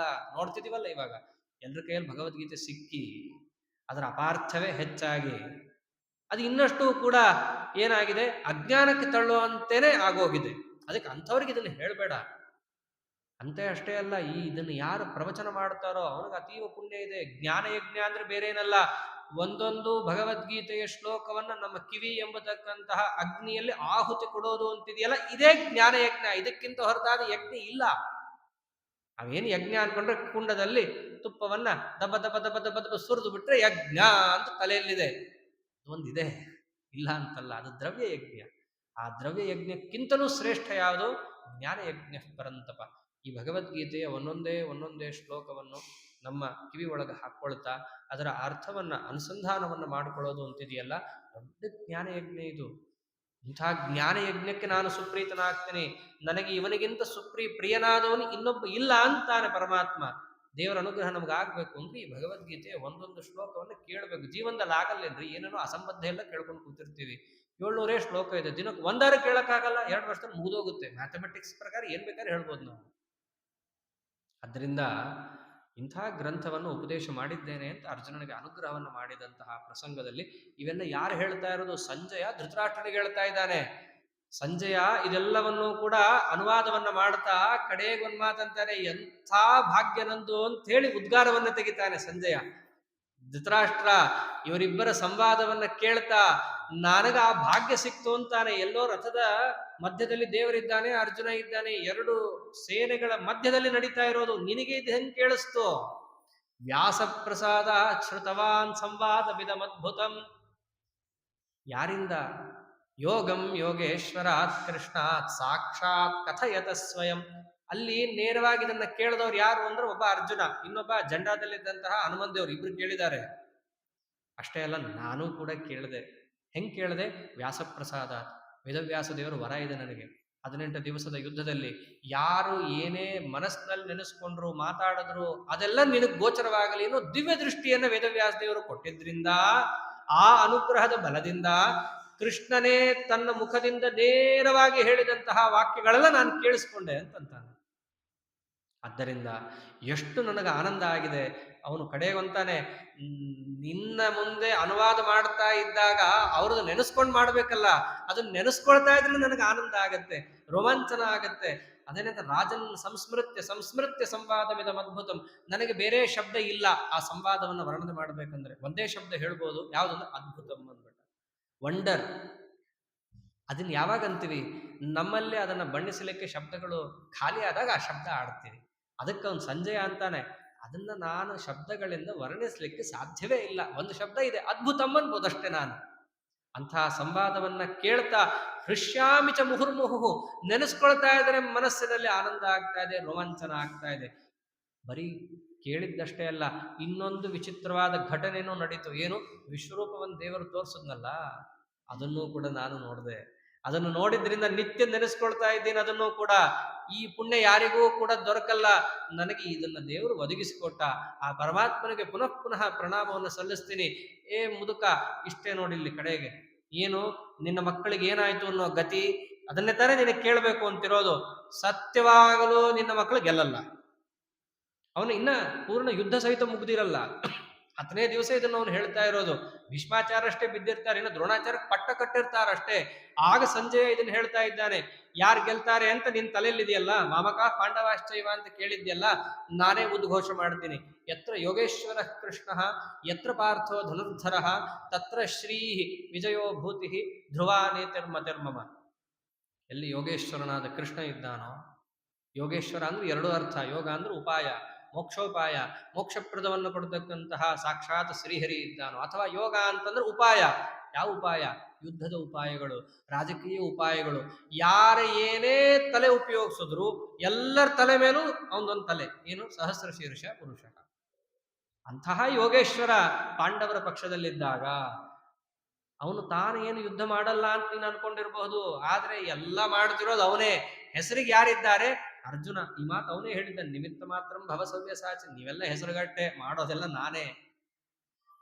ಆದ್ರೆ ಕೂತ್ ಬಿಟ್ಟಿದ್ನಲ್ಲ, ತಾನು ಮಾಡೋದು ಅಂದ್ರೇನು? ಭಕ್ತರ ಕೈಯಲ್ಲಿ ಪರಮಾತ್ಮ ಮಾಡಿಸ್ತಾನೆ ಕೆಲಸವನ್ನ. ಅಂತ ಭಕ್ತ ಪಾರ್ಥ ಧನುರ್ಧರನಾಗಿ ನಿಂತಿದ್ದಾನೆ. ಆ ಶಬ್ದನೇ ಸಾಕು. ಹಿಂದೆ ಧನುಸ್ಸನ್ನು ಬಿಟ್ಬಿಟ್ಟಿದ್ದ, ಈಗ ಪಾರ್ಥ ಹೇಗಿದ್ದಾನೆ? ಧನುರ್ಧರ, ಧನುಸ್ಸನ್ನು ಧರಿಸಿ ನಿಂತಿದ್ದಾನೆ. ಇಷ್ಟಿದ್ಮೇಲೆ ನಿನ್ನ ಮಕ್ಕಳಿಗೆ ಜಯದ ಆಸೆ ಎಲ್ಲಿದೆ? ತತ್ರ ಶ್ರೀ, ಅಲ್ಲೇ ರಾಜ್ಯಲಕ್ಷ್ಮಿ. ಹೇಗೆ ಬರುತ್ತೆ? ವಿಜಯ ತತ್ರ, ಅಲ್ಲೇ ವಿಜಯ. ಭೂತಿ, ಎಲ್ಲ ಐಶ್ವರ್ಯವೂ ಅಲ್ಲೇನೆ ಒದಗಿ ಬರುತ್ತೆ. ಅಷ್ಟೇ ಅಲ್ಲ, ನೀತಿ ಧರ್ಮ ಅನ್ನೋದು ಅಲ್ಲೇ ಇರೋದು. ಇದೆಲ್ಲ ನನ್ನ ಅಭಿಪ್ರಾಯ. ಧ್ರುವ ನೀತಿರ್ಮತಿರ್ಮಮ, ನನ್ನ ಅಭಿಪ್ರಾಯ ಇದೆ. ಯಾರು ಗೆಲ್ತಾರೆ ಅಂತ ಇತ್ತಲ್ಲ ನಿನ್ನ ತಲೆಯಲ್ಲಿ, ನಾನು ಯುದ್ಧ ಬೇರೆ ಭಾಗವಹಿಸಿ ಬಂದಿದ್ದೀನಿ, ನನಗಲ್ಲಿ ಗೊತ್ತು ಹೇಗಿದ್ದಾರೆ ಪಾಂಡವರು. ಪಾಂಡವರ ಪಕ್ಷಪಾತಿ ಅಂತ ನನ್ನನ್ನು ನೋಡಬೇಡ ನೀನು. ಪಾಂಡವರು ಗೆಲ್ತಾರೆ ಅಂತಂತಿರೋದು ಯಾಕೆ? ಅವರಲ್ಲಿ ಧರ್ಮ ಇದೆ ಅಂತ. ಧರ್ಮ ಇದೆ ಅನ್ನೋದು ಗೊತ್ತಾಗಿದ್ದ ಹಾಗೆ ಕೃಷ್ಣ ಇದ್ದಾನೆ ಅಂತ. ಕೃಷ್ಣ ಇರೋದ್ರಿಂದಲೇನೆ ನಾವು ನಿಶ್ಚಯ ಮಾಡ್ಕೋಬೇಕು ಪಾಂಡವರಿಗೆ ಜಯ ಆಗತ್ತೆ ಅಂತ. ಅದು ಬಿಟ್ಟು ಈಗಲೂ ನನ್ನ ಮಕ್ಕಳು ಗೆಲ್ತಾರಾ ಇಲ್ವಾ ಅಂತ ಪ್ರಶ್ನೆ ಕೇಳ್ತಿದ್ದೀಯಲ್ಲ, ಬಿಟ್ಟುಬಿಡು ಆ ವ್ಯಾಮೋಹವನ್ನ. ಪಾಂಡವರಿಗೆ ಜಯ, ಕೃಷ್ಣ ಪರಮಾತ್ಮನಿಂದ ಆ ಜಯ ಅಂತ ಹೇಳಿ ಆ ಉಪದೇಶವನ್ನ ಉಪಸಂಹಾರ ಮಾಡುತ್ತಾನೆ ಸಂಜಯ. ಹೀಗೆ ಆ ಭಗವದ್ಗೀತೆ ಅನ್ನೋದು ಏನೋ ಆ ಕಾಲದಲ್ಲಿ ಯುದ್ಧದಲ್ಲಿ ಹೇಳಿದ್ದು ಏನೋ ಅಂತ ಹುಮ್ಮಸ್ಸು ತಂದು ಕೊಡುವಂಥ ಭಾಷಣ ಅಂತ ಅಷ್ಟೇ ಆಗದೆ, ಎಲ್ಲ ಮುಂದಿನ ಸಾಧಕರಿಗೂ ಕೂಡ ಸಾಧನೆಯಿಂದ ವಿಮುಖರಾದಾಗ ಸಾಧನೆಯಲ್ಲಿ ಅವರು ತೊಡಗೋದಕ್ಕಾಗುವಂತಹ ಹುಮ್ಮಸ್ಸಿನ ಭಾಷಣ, ಒಂದು ರೀತಿಯಾಗಿ ಸಾಧಕರಿಗೆ ಕೊಟ್ಟಂತಹ ದಿವ್ಯ ಅಮೃತ ತತ್ವೋಪದೇಶ ಅಂತ ಕರೆಸ್ಕೊಂಡಂತಹ ಗ್ರಂಥ ಶ್ರೀಮದ್ ಭಗವದ್ಗೀತಾ. ಅತ್ಯಂತ ಗೂಢಾರ್ಥ, ರಹಸ್ಯಾರ್ಥ, ನೋಡ್ಲಿಕ್ಕೆ ಸ್ವಲ್ಪನೇ ಇದ್ರೂ ಕೂಡ ಇದರ ಮೇಲೆ ಯಾರು ಕೈ ಹಾಕಿಲ್ಲ, ಎಲ್ಲರೂ ಕೈ ಹಾಕ್ಬಿಟ್ಟಿದ್ದಾರೆ. ಗೀತಾ ಗೀತಾ ಅಂಥೇಳಿ ಆಸ್ ಇಟ್ ಈಸ್ ಅಂತ, ಹೆಂಗಿಲ್ವೋ ಹಂಗೆ ಅಂತ ಅನೇಕರು ಅದರ ಮೇಲೆ ತಮ್ಮ ತಮ್ಮ ಲೇಖನಿಯನ್ನು ಪ್ರಸಾರ ಮಾಡೋದು, ನಾವು ಗೀತೆಯನ್ನ ಮುಟ್ಟಿದ್ದೀವಿ ಅಂತ ಹೇಳೋದು. ಹೀಗೆ ಅಷ್ಟು ಜಗತ್ತಿನ ತುಂಬ ಆ ಭಗವದ್ಗೀತಾ ಅನ್ನೋದು ಪ್ರಚಾರವನ್ನು ಪಡೆದ ಗ್ರಂಥ. ಕಾರಣ ಅಲ್ಲಿರುವಂತಹ ಸ್ವಾರಸ್ಯ, ಅದಕ್ಕೋಸ್ಕರವಾಗಿ ಆ ಗೀತೆಯಲ್ಲಿರೋದು. ಆದರೆ ಎಲ್ಲರೂ ಕೂಡ ಒಂದು ಮನೆಗೆ ನುಗ್ಗಿದಾಗ ಎಲ್ಲರೂ ಕಾಲು ಧೂಳು ಎಲ್ಲ ದೇವಸ್ಥಾನಕ್ಕೆ ಹೆಂಗೆ ಬಂದೇ ಬರುತ್ತೋ ಹಾಗೆ ದೇವಸ್ಥಾನದಂಥ ಗೀತೆಯಲ್ಲಿ ಎಲ್ಲರೂ ನುಗ್ಗಿದಾಗ ಸಹಜ ಏನೋ ಕೊಳೆ ಆಗೋದೆಲ್ಲ, ಶುದ್ಧೀಕರಣ ಮಾಡ್ಕೊಳ್ಳೋದೆಲ್ಲ ಜವಾಬ್ದಾರಿ ಇದ್ದೇ ಇರುತ್ತೆ. ಅದರಂತೆ ಅದರ ಸ್ವಚ್ಛತೆಯನ್ನು ಮಾಡಿಕೊಳ್ಳೋದು ಹೇಗೆ ಅಂತಂದ್ರೆ ಆಚಾರ್ಯರ ಗ್ರಂಥವನ್ನು ನೋಡಿಕೊಂಡು ವಾಸ್ತವಿಕವಾಗಿ ಗೀತೆಯ ಹಾರ್ದ ಏನು ಅಂತ ನಾವು ತಿಳಿಬಹುದು. ಅದು ಬಹಳ ಗಂಭೀರ, ಅಷ್ಟೆಲ್ಲ ಕಷ್ಟ ಆಗತ್ತೆ ಅನ್ನೋ ದೃಷ್ಟಿಯಿಂದ ನಮ್ಮೆಲ್ಲರಿಗೂ ಕೂಡ ಅನುಗ್ರಹ ಮಾಡಿದ ಮಹಾನುಭಾವರು ಗೀತೆಯ ಅರ್ಥವನ್ನು ಜಗತ್ತಿಗೆ ತಿಳಿಸಿಕೊಟ್ಟು ಸುಲಭವಾಗಿ ಅದರ ಹೃದಯ ನಿಮಗೆ ಅರ್ಥ ಆಗಲಿ ಅಂತ ಹೇಳಿ ಮಾಡಿದಂಥ ಮಹಾನುಭಾವರು ಅಂದ್ರೆ ಮಂತ್ರಾಲಯ ಪ್ರಭುಗಳು. ಅವರು ಆ ಗೀತಾ ವಿವೃತ್ತಿಯಲ್ಲಿ ಕಡೆಗೆ ಒಂದು ಮಾತಂತಾರೆ, ಅಶೇಷ ಗುಣಪೂರ್ಣಾಯ ದೋಷ ದೂರಾಯ ವಿಷ್ಣವೇ ನಮ ಶ್ರೀ ಪ್ರಾಣನಾಥಾಯ ಭಕ್ತಾಭೀಷ್ಟ ಪ್ರದಾಯಿನೆ ಇತಿ ಶ್ರೀ ಭಗವದ್ಗೀತಾ ಭಾಷ್ಯಾದ್ಯುಕ್ತ ಅರ್ಥ ಸಂಗ್ರಹ ರಾಘವೇಂದ್ರೇಣ ಯತಿನಾ ಕೃತಃ ಸಜ್ಜನ ಸಂವಿದೆ. ಸಜ್ಜನರಿಗೆ ತತ್ವಜ್ಞಾನ ಬರಲಿ ಅಂತ ಈ ಗ್ರಂಥವನ್ನು ನಾವು ಮಾಡಿಕೊಟ್ಟಿದ್ದೇವೆ. ಯಾಕೆ ಓದ್ಲಿ ತಿಳ್ಕೊಳ್ಳಿ ಅಂತ ಇಷ್ಟೆಲ್ಲ ಮಾಡಿಕೊಟ್ಟಂತಹ ಮಹಾನುಭಾವರು ಮಂತ್ರಾಲಯ ಪ್ರಭುಗಳು. ಇವರ ಒಂದು ಕಾರುಣ್ಯ ಎಷ್ಟು ನೆನೆಸಿಕೊಂಡ್ರೂ ಕೂಡ ಕಮ್ಮಿನೇ. ಇದ್ದಾಗ ದೃಶ್ಯಮಾನರಾದಾಗ ಅನೇಕ ಭಕ್ತರಿಗೆ ಅನುಗ್ರಹವನ್ನು ಮಾಡಿದ್ರು. ಅಯ್ಯೋ ನಮ್ಗೀಗ ಇಲ್ವಲ್ಲ ರಾಯರು ಅಂತ ಯಾರು ಅನ್ನೋ ಹಾಗೆ ಇಲ್ಲ, ಆಟೋ ಹಿಂದೆ ಸಹಿತ ದಿನ ನೋಡ್ತೀವಿ ಏನಂತ, ರಾಯರಿದ್ದಾರೆ ಅಂತ.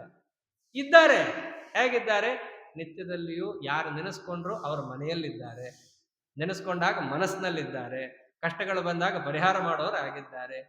ಅದಕ್ಕೆ ಅಂದ್ರಲ್ಲ ಭಜತಾಂ ಕಲ್ಪವೃಕ್ಷಾಯ ನಮತಾಂ ಕಾಮಧೇನವೇ. ಅಂತಹ ಮಹಾಪ್ರಭುಗಳು ಏನೋ ನಮಗೆ ಕಷ್ಟ ಪರಿಹಾರ ಮಾಡಿದ್ರು ಅನ್ನೋದು ಒಂದು ರೀತಿಯಾದ ಮಹಿಮೆ ಅಂತ ನಾವು ನೋಡೋದಾದರೆ, ನಿಜವಾದ ಕಷ್ಟ ನಮ್ಮೆಲ್ಲರ ಅಜ್ಞಾನ. ಆ ಅಜ್ಞಾನವನ್ನು ಪರಿಹಾರ ಮಾಡುವಂತಹ ಜ್ಞಾನದ ಪ್ರದೀಪವನ್ನು ಜಗತ್ತಿಗೆ ಕೊಡುವಂತಹ ಮಹಿಮೆ ಇದೆಯಲ್ಲ, ಇದು ಬಹಳ ದೊಡ್ಡ ಮಹಿಮೆ. ಅದಕ್ಕೆ ದೊಡ್ಡ ಮಹಿಮಾನ್ವಿತರು ಅಂತ, ಇವರು ಮಹಿಮಾನ್ವಿತರು ನಾವೆಲ್ಲ ಹೇಳೋದು ದೊಡ್ಡದು. ಯಾರು ಹೇಳಬೇಕು? ಜ್ಞಾನಿಗಳು ಇವರನ್ನು ಮಹಿಮಾನ್ವಿತರು ಅಂತ ಕೊಂಡಾಡಿದ್ದಾರೆ.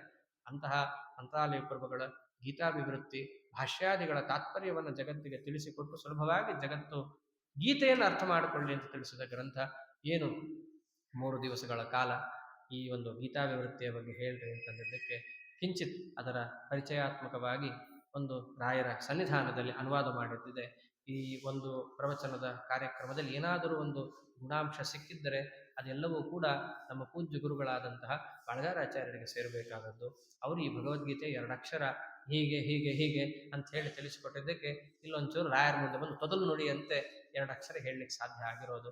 ಅಂತಹ ಪೂಜ್ಯರ ಪಾದಸ್ಮರಣೆಯನ್ನ ನಿತ್ಯದಲ್ಲಿಯೂ ಮಾಡ್ತಾ ಈ ಒಂದು ಗ್ರಂಥದಿಂದ ಮತ್ತು ಈ ಪ್ರವಚನದಿಂದ ಏನಾದರೂ ಒಂದು ಪುಣ್ಯಾಂಶ ಒದಗಿದ್ದರೆ ಅದು ಅವರ ಪಾದಕ್ಕೆ ಸೇರಬೇಕು ಅಂತ ಹೇಳಿ ಸಮರ್ಪಣೆಯನ್ನು ಮಾಡ್ತಾ ಅಸ್ಮತ್ ಪೂಜ್ಯ ಗುರುವಂತರ್ಗತ ಆ ಸಮಸ್ತ ಗುರುವಂತರ್ಗತ ಇಲ್ಲೇ ವಿರಾಜಮಾನರಾಗಿ ನಮ್ಮೆಲ್ಲರಿಗೂ ಕೂಡ ಕಲ್ಪವೃಕ್ಷ ಕಾಮಧೇನು ಛತ್ರವನ್ನು ಕೊಡ್ತಾ ಆಶ್ರಯವನ್ನು ಕೊಡ್ತಾ ನಮಗೆ ಅನ್ನ ಬೇಕಲ್ಲ, ಹೊಟ್ಟೆಗೆ ಇಲ್ದ್ರೆ ತಾನೇ ಎಲ್ಲ ಮಾಡ್ಲಿಕ್ಕಾಗತ್ತೆ.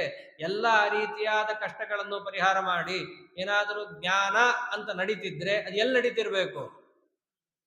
ನನ್ನ ಹತ್ರ ಮಾಡ್ರಿ ಅಂತ. ಇನ್ನು ನಾವು ಹೇಳ್ತಿರೋದಲ್ಲ, ವಿದ್ಯಾಧಿದೇವತೆ ಇದನ್ನು ಹೇಳಿದ್ದು. ಆಚಾರ್ಯಾಣಾಂ ಕರ್ಮಠಾನಾಂ ಮಠಾನಾಂ ನೋಚೇಲ್ ಲುಂಪೇದ್ ವೈದಿಕ ಸಂಪ್ರದಾಯ. ನೀನು ಒಂದು ವೇಳೆ ಆಶ್ರಮ ತಗೊಳ್ಳದೇ ಇದ್ರೆ ಮುಂದೆ ವೈದಿಕ ಸಂಪ್ರದಾಯವೇ ಲುಪ್ತ ಆಗೋ ಪರಿಸ್ಥಿತಿ ಬರುತ್ತೆ, ಪಾಠ ಪ್ರವಚನವೇ ಇಲ್ಲ ಅಂತ ಆಗ್ಬಿಡುತ್ತೆ. ಆದ್ದರಿಂದ ನೀನು ಆಶ್ರಮ ತಗೋಬೇಕು. ಸರಸ್ವತಿ ದೇವಿ ಹೇಳಿದ ಮಾತ್ರಿ ಅದು. ಅದನ್ನೇ ಇವಾಗ ನಾವು ಸಾಕ್ಷಿ ಅಂತ ನೋಡ್ತಾ ಇದ್ದೀವಿ. ಆ ಮಹಾನುಭಾವರು ಇರೋದಕ್ಕೆ ಅವರ ಛತ್ರದಲ್ಲಿ ನಾವೇನು ಹೇಳ್ತಿದ್ದೀವಿ, ಛತ್ರ ಛಾಯೆಯಲ್ಲಿ ಇವೆಲ್ಲ ನಡೀತಾ ಇರುವಂತಹದ್ದು. ಎಷ್ಟು ನೆನೆಸಿಕೊಂಡ್ರೂ ಸಾಲದು, ಇಡೀ ಜಗತ್ತು ಅವರ ಮಹಿಮೆಯನ್ನ ನೋಡ್ತಾ ಇರುವಂತಹದ್ದಾಗಿದೆ. ಅಂತಹ ಮಂತ್ರಾಲಯ ಪ್ರಭುಗಳ ಪಾದ ಸ್ಮರಣೆಯನ್ನು ನಿತ್ಯದಲ್ಲಿಯೂ ಮಾಡುತ್ತಾ, ವಿಶೇಷವಾಗಿ ಇವತ್ತಿನ ದಿವಸ ಸ್ಮರಣೆಯನ್ನು ಮಾಡುತ್ತಾ, ಇನ್ನು ಅವರ ಗುರುಗಳಾದಂತಹ ಸುಧೀಂದ್ರ ತೀರ್ಥರೇ ಮುಂತಾದ ಜ್ಞಾನಿಗಳಿಂದ ವಂದ್ಯರಾದ ಭಗವದ್ಗೀತಾಗೆ ವಿಶೇಷವಾದ ಭಾಷ್ಯ ಟೀಕೆಯನ್ನು ಬರೆದ ಟೀಕಾಕೃತ್ಪಾದರು ಅವರೆಲ್ಲರಿಂದಲೂ ಸ್ತುತ್ಯರಾಗಿ ಗೀತೆಯ ಅರ್ಥವನ್ನ, ನಿಜವಾದ ಗೀತೆಯ ಹೃದಯವನ್ನು ಜಗತ್ತಿಗೆ ತಿಳಿಸಿಕೊಟ್ಟ ಆನಂದ ತೀರ್ಥ ಭಗವತ್ಪಾದಾಚಾರ್ಯರು, ಅವರ ಹೃತ್ಕಮಲ ಮಧ್ಯ ನಿವಾಸಿಯಾದಂತಹ ಪಾದರಾಯಣ ರೂಪಿ ಶ್ರೀಹರಿ, ತದಭಿನ್ನನಾದಂತಹ ಪಾರ್ಥ ಸಾರಥಿಯಾದಂತಹ ರುಕ್ಮಿಣಿ ಸತ್ಯಭಾಮ ಸಮೇತನಾದ ವೇಣುಗೋಪಾಲ ಕೃಷ್ಣ, ಅವನ ಪಾದಾರವಿಂದದಲ್ಲಿ ಈ 2 ವಾಕ್ಪುಷ್ಪವನ್ನು ಅರ್ಪಣೆ ಮಾಡ್ತಾ ಇದ್ದೇನೆ. ಶ್ರೀಕೃಷ್ಣ ಅರ್ಪಣಮಸ್ತು. ಹರೆಯೇ ನಮಃ. ಅನೇಕ ಲೋಪದೋಷಗಳೆಲ್ಲ ಆಗೇ ಇದ್ದಾವೆ, ಏನು ಬಿಡೋದೇ ತಡ ಮಾಡಿಬಿಟ್ಟಿದ್ದೀನಿ. ಅಷ್ಟಾದರೂ ಕೂಡ ಕೂತು ಕೇಳಿದಂತಹ ನಿಮಗೂ ಮತ್ತು ಹೇಳಿದಂತಹ ನಮಗೂ ಪರಮಾತ್ಮ ಹೀಗೆ ಹಿತೋಪತಿಶಯವಾದ ಆಯುರಾರೋಗ್ಯವನ್ನು ಕೊಟ್ಟು ಸಲಹುಲಿ ಅಂತ ಕೇಳ್ಕೊಳ್ತಾ, ಇಲ್ಲಿನ ಪದಾಧಿಕಾರಿಗಳು ಬಹಳ ಫೋನ್ ಮಾಡಿದ ತಕ್ಷಣ ಬರ್ತೀನಿ ಅಂದ್ಬಿಟ್ಟೆ. ಆಚಾರ್ಯ 6ರಿಂದ 7 ಅಂತಂದ್ರು, ಹ್ಞೂ ಅಂದ್ಬಿಟ್ಟೆ. ಕಡೆಗಾಗಿದ್ದು 7:20 ಆಗೋಯ್ತು. ಅಷ್ಟಾದರೂ ಕೂಡ ಸಹನೆಯಿಂದ ಎಲ್ಲರೂ ಕೂತಿದ್ದಾರೆ, ಕೇಳಿದ್ದಾರೆ. ದೇವರು ಹೀಗೆ ನಮಗೆ ಜ್ಞಾನಭಕ್ತಿ ವೈರಾಗ್ಯವನ್ನು ಕೊಟ್ಟು ಕಾಪಾಡಲಿ ಅಂತ ಹೇಳ್ತಾ ಉಪಸಂಹಾರ ಮಾಡ್ತೇನೆ. ಶ್ರೀಕೃಷ್ಣ ಅರ್ಪಣಮಸ್ತು. ಹರೆಯೇ ನಮಃ.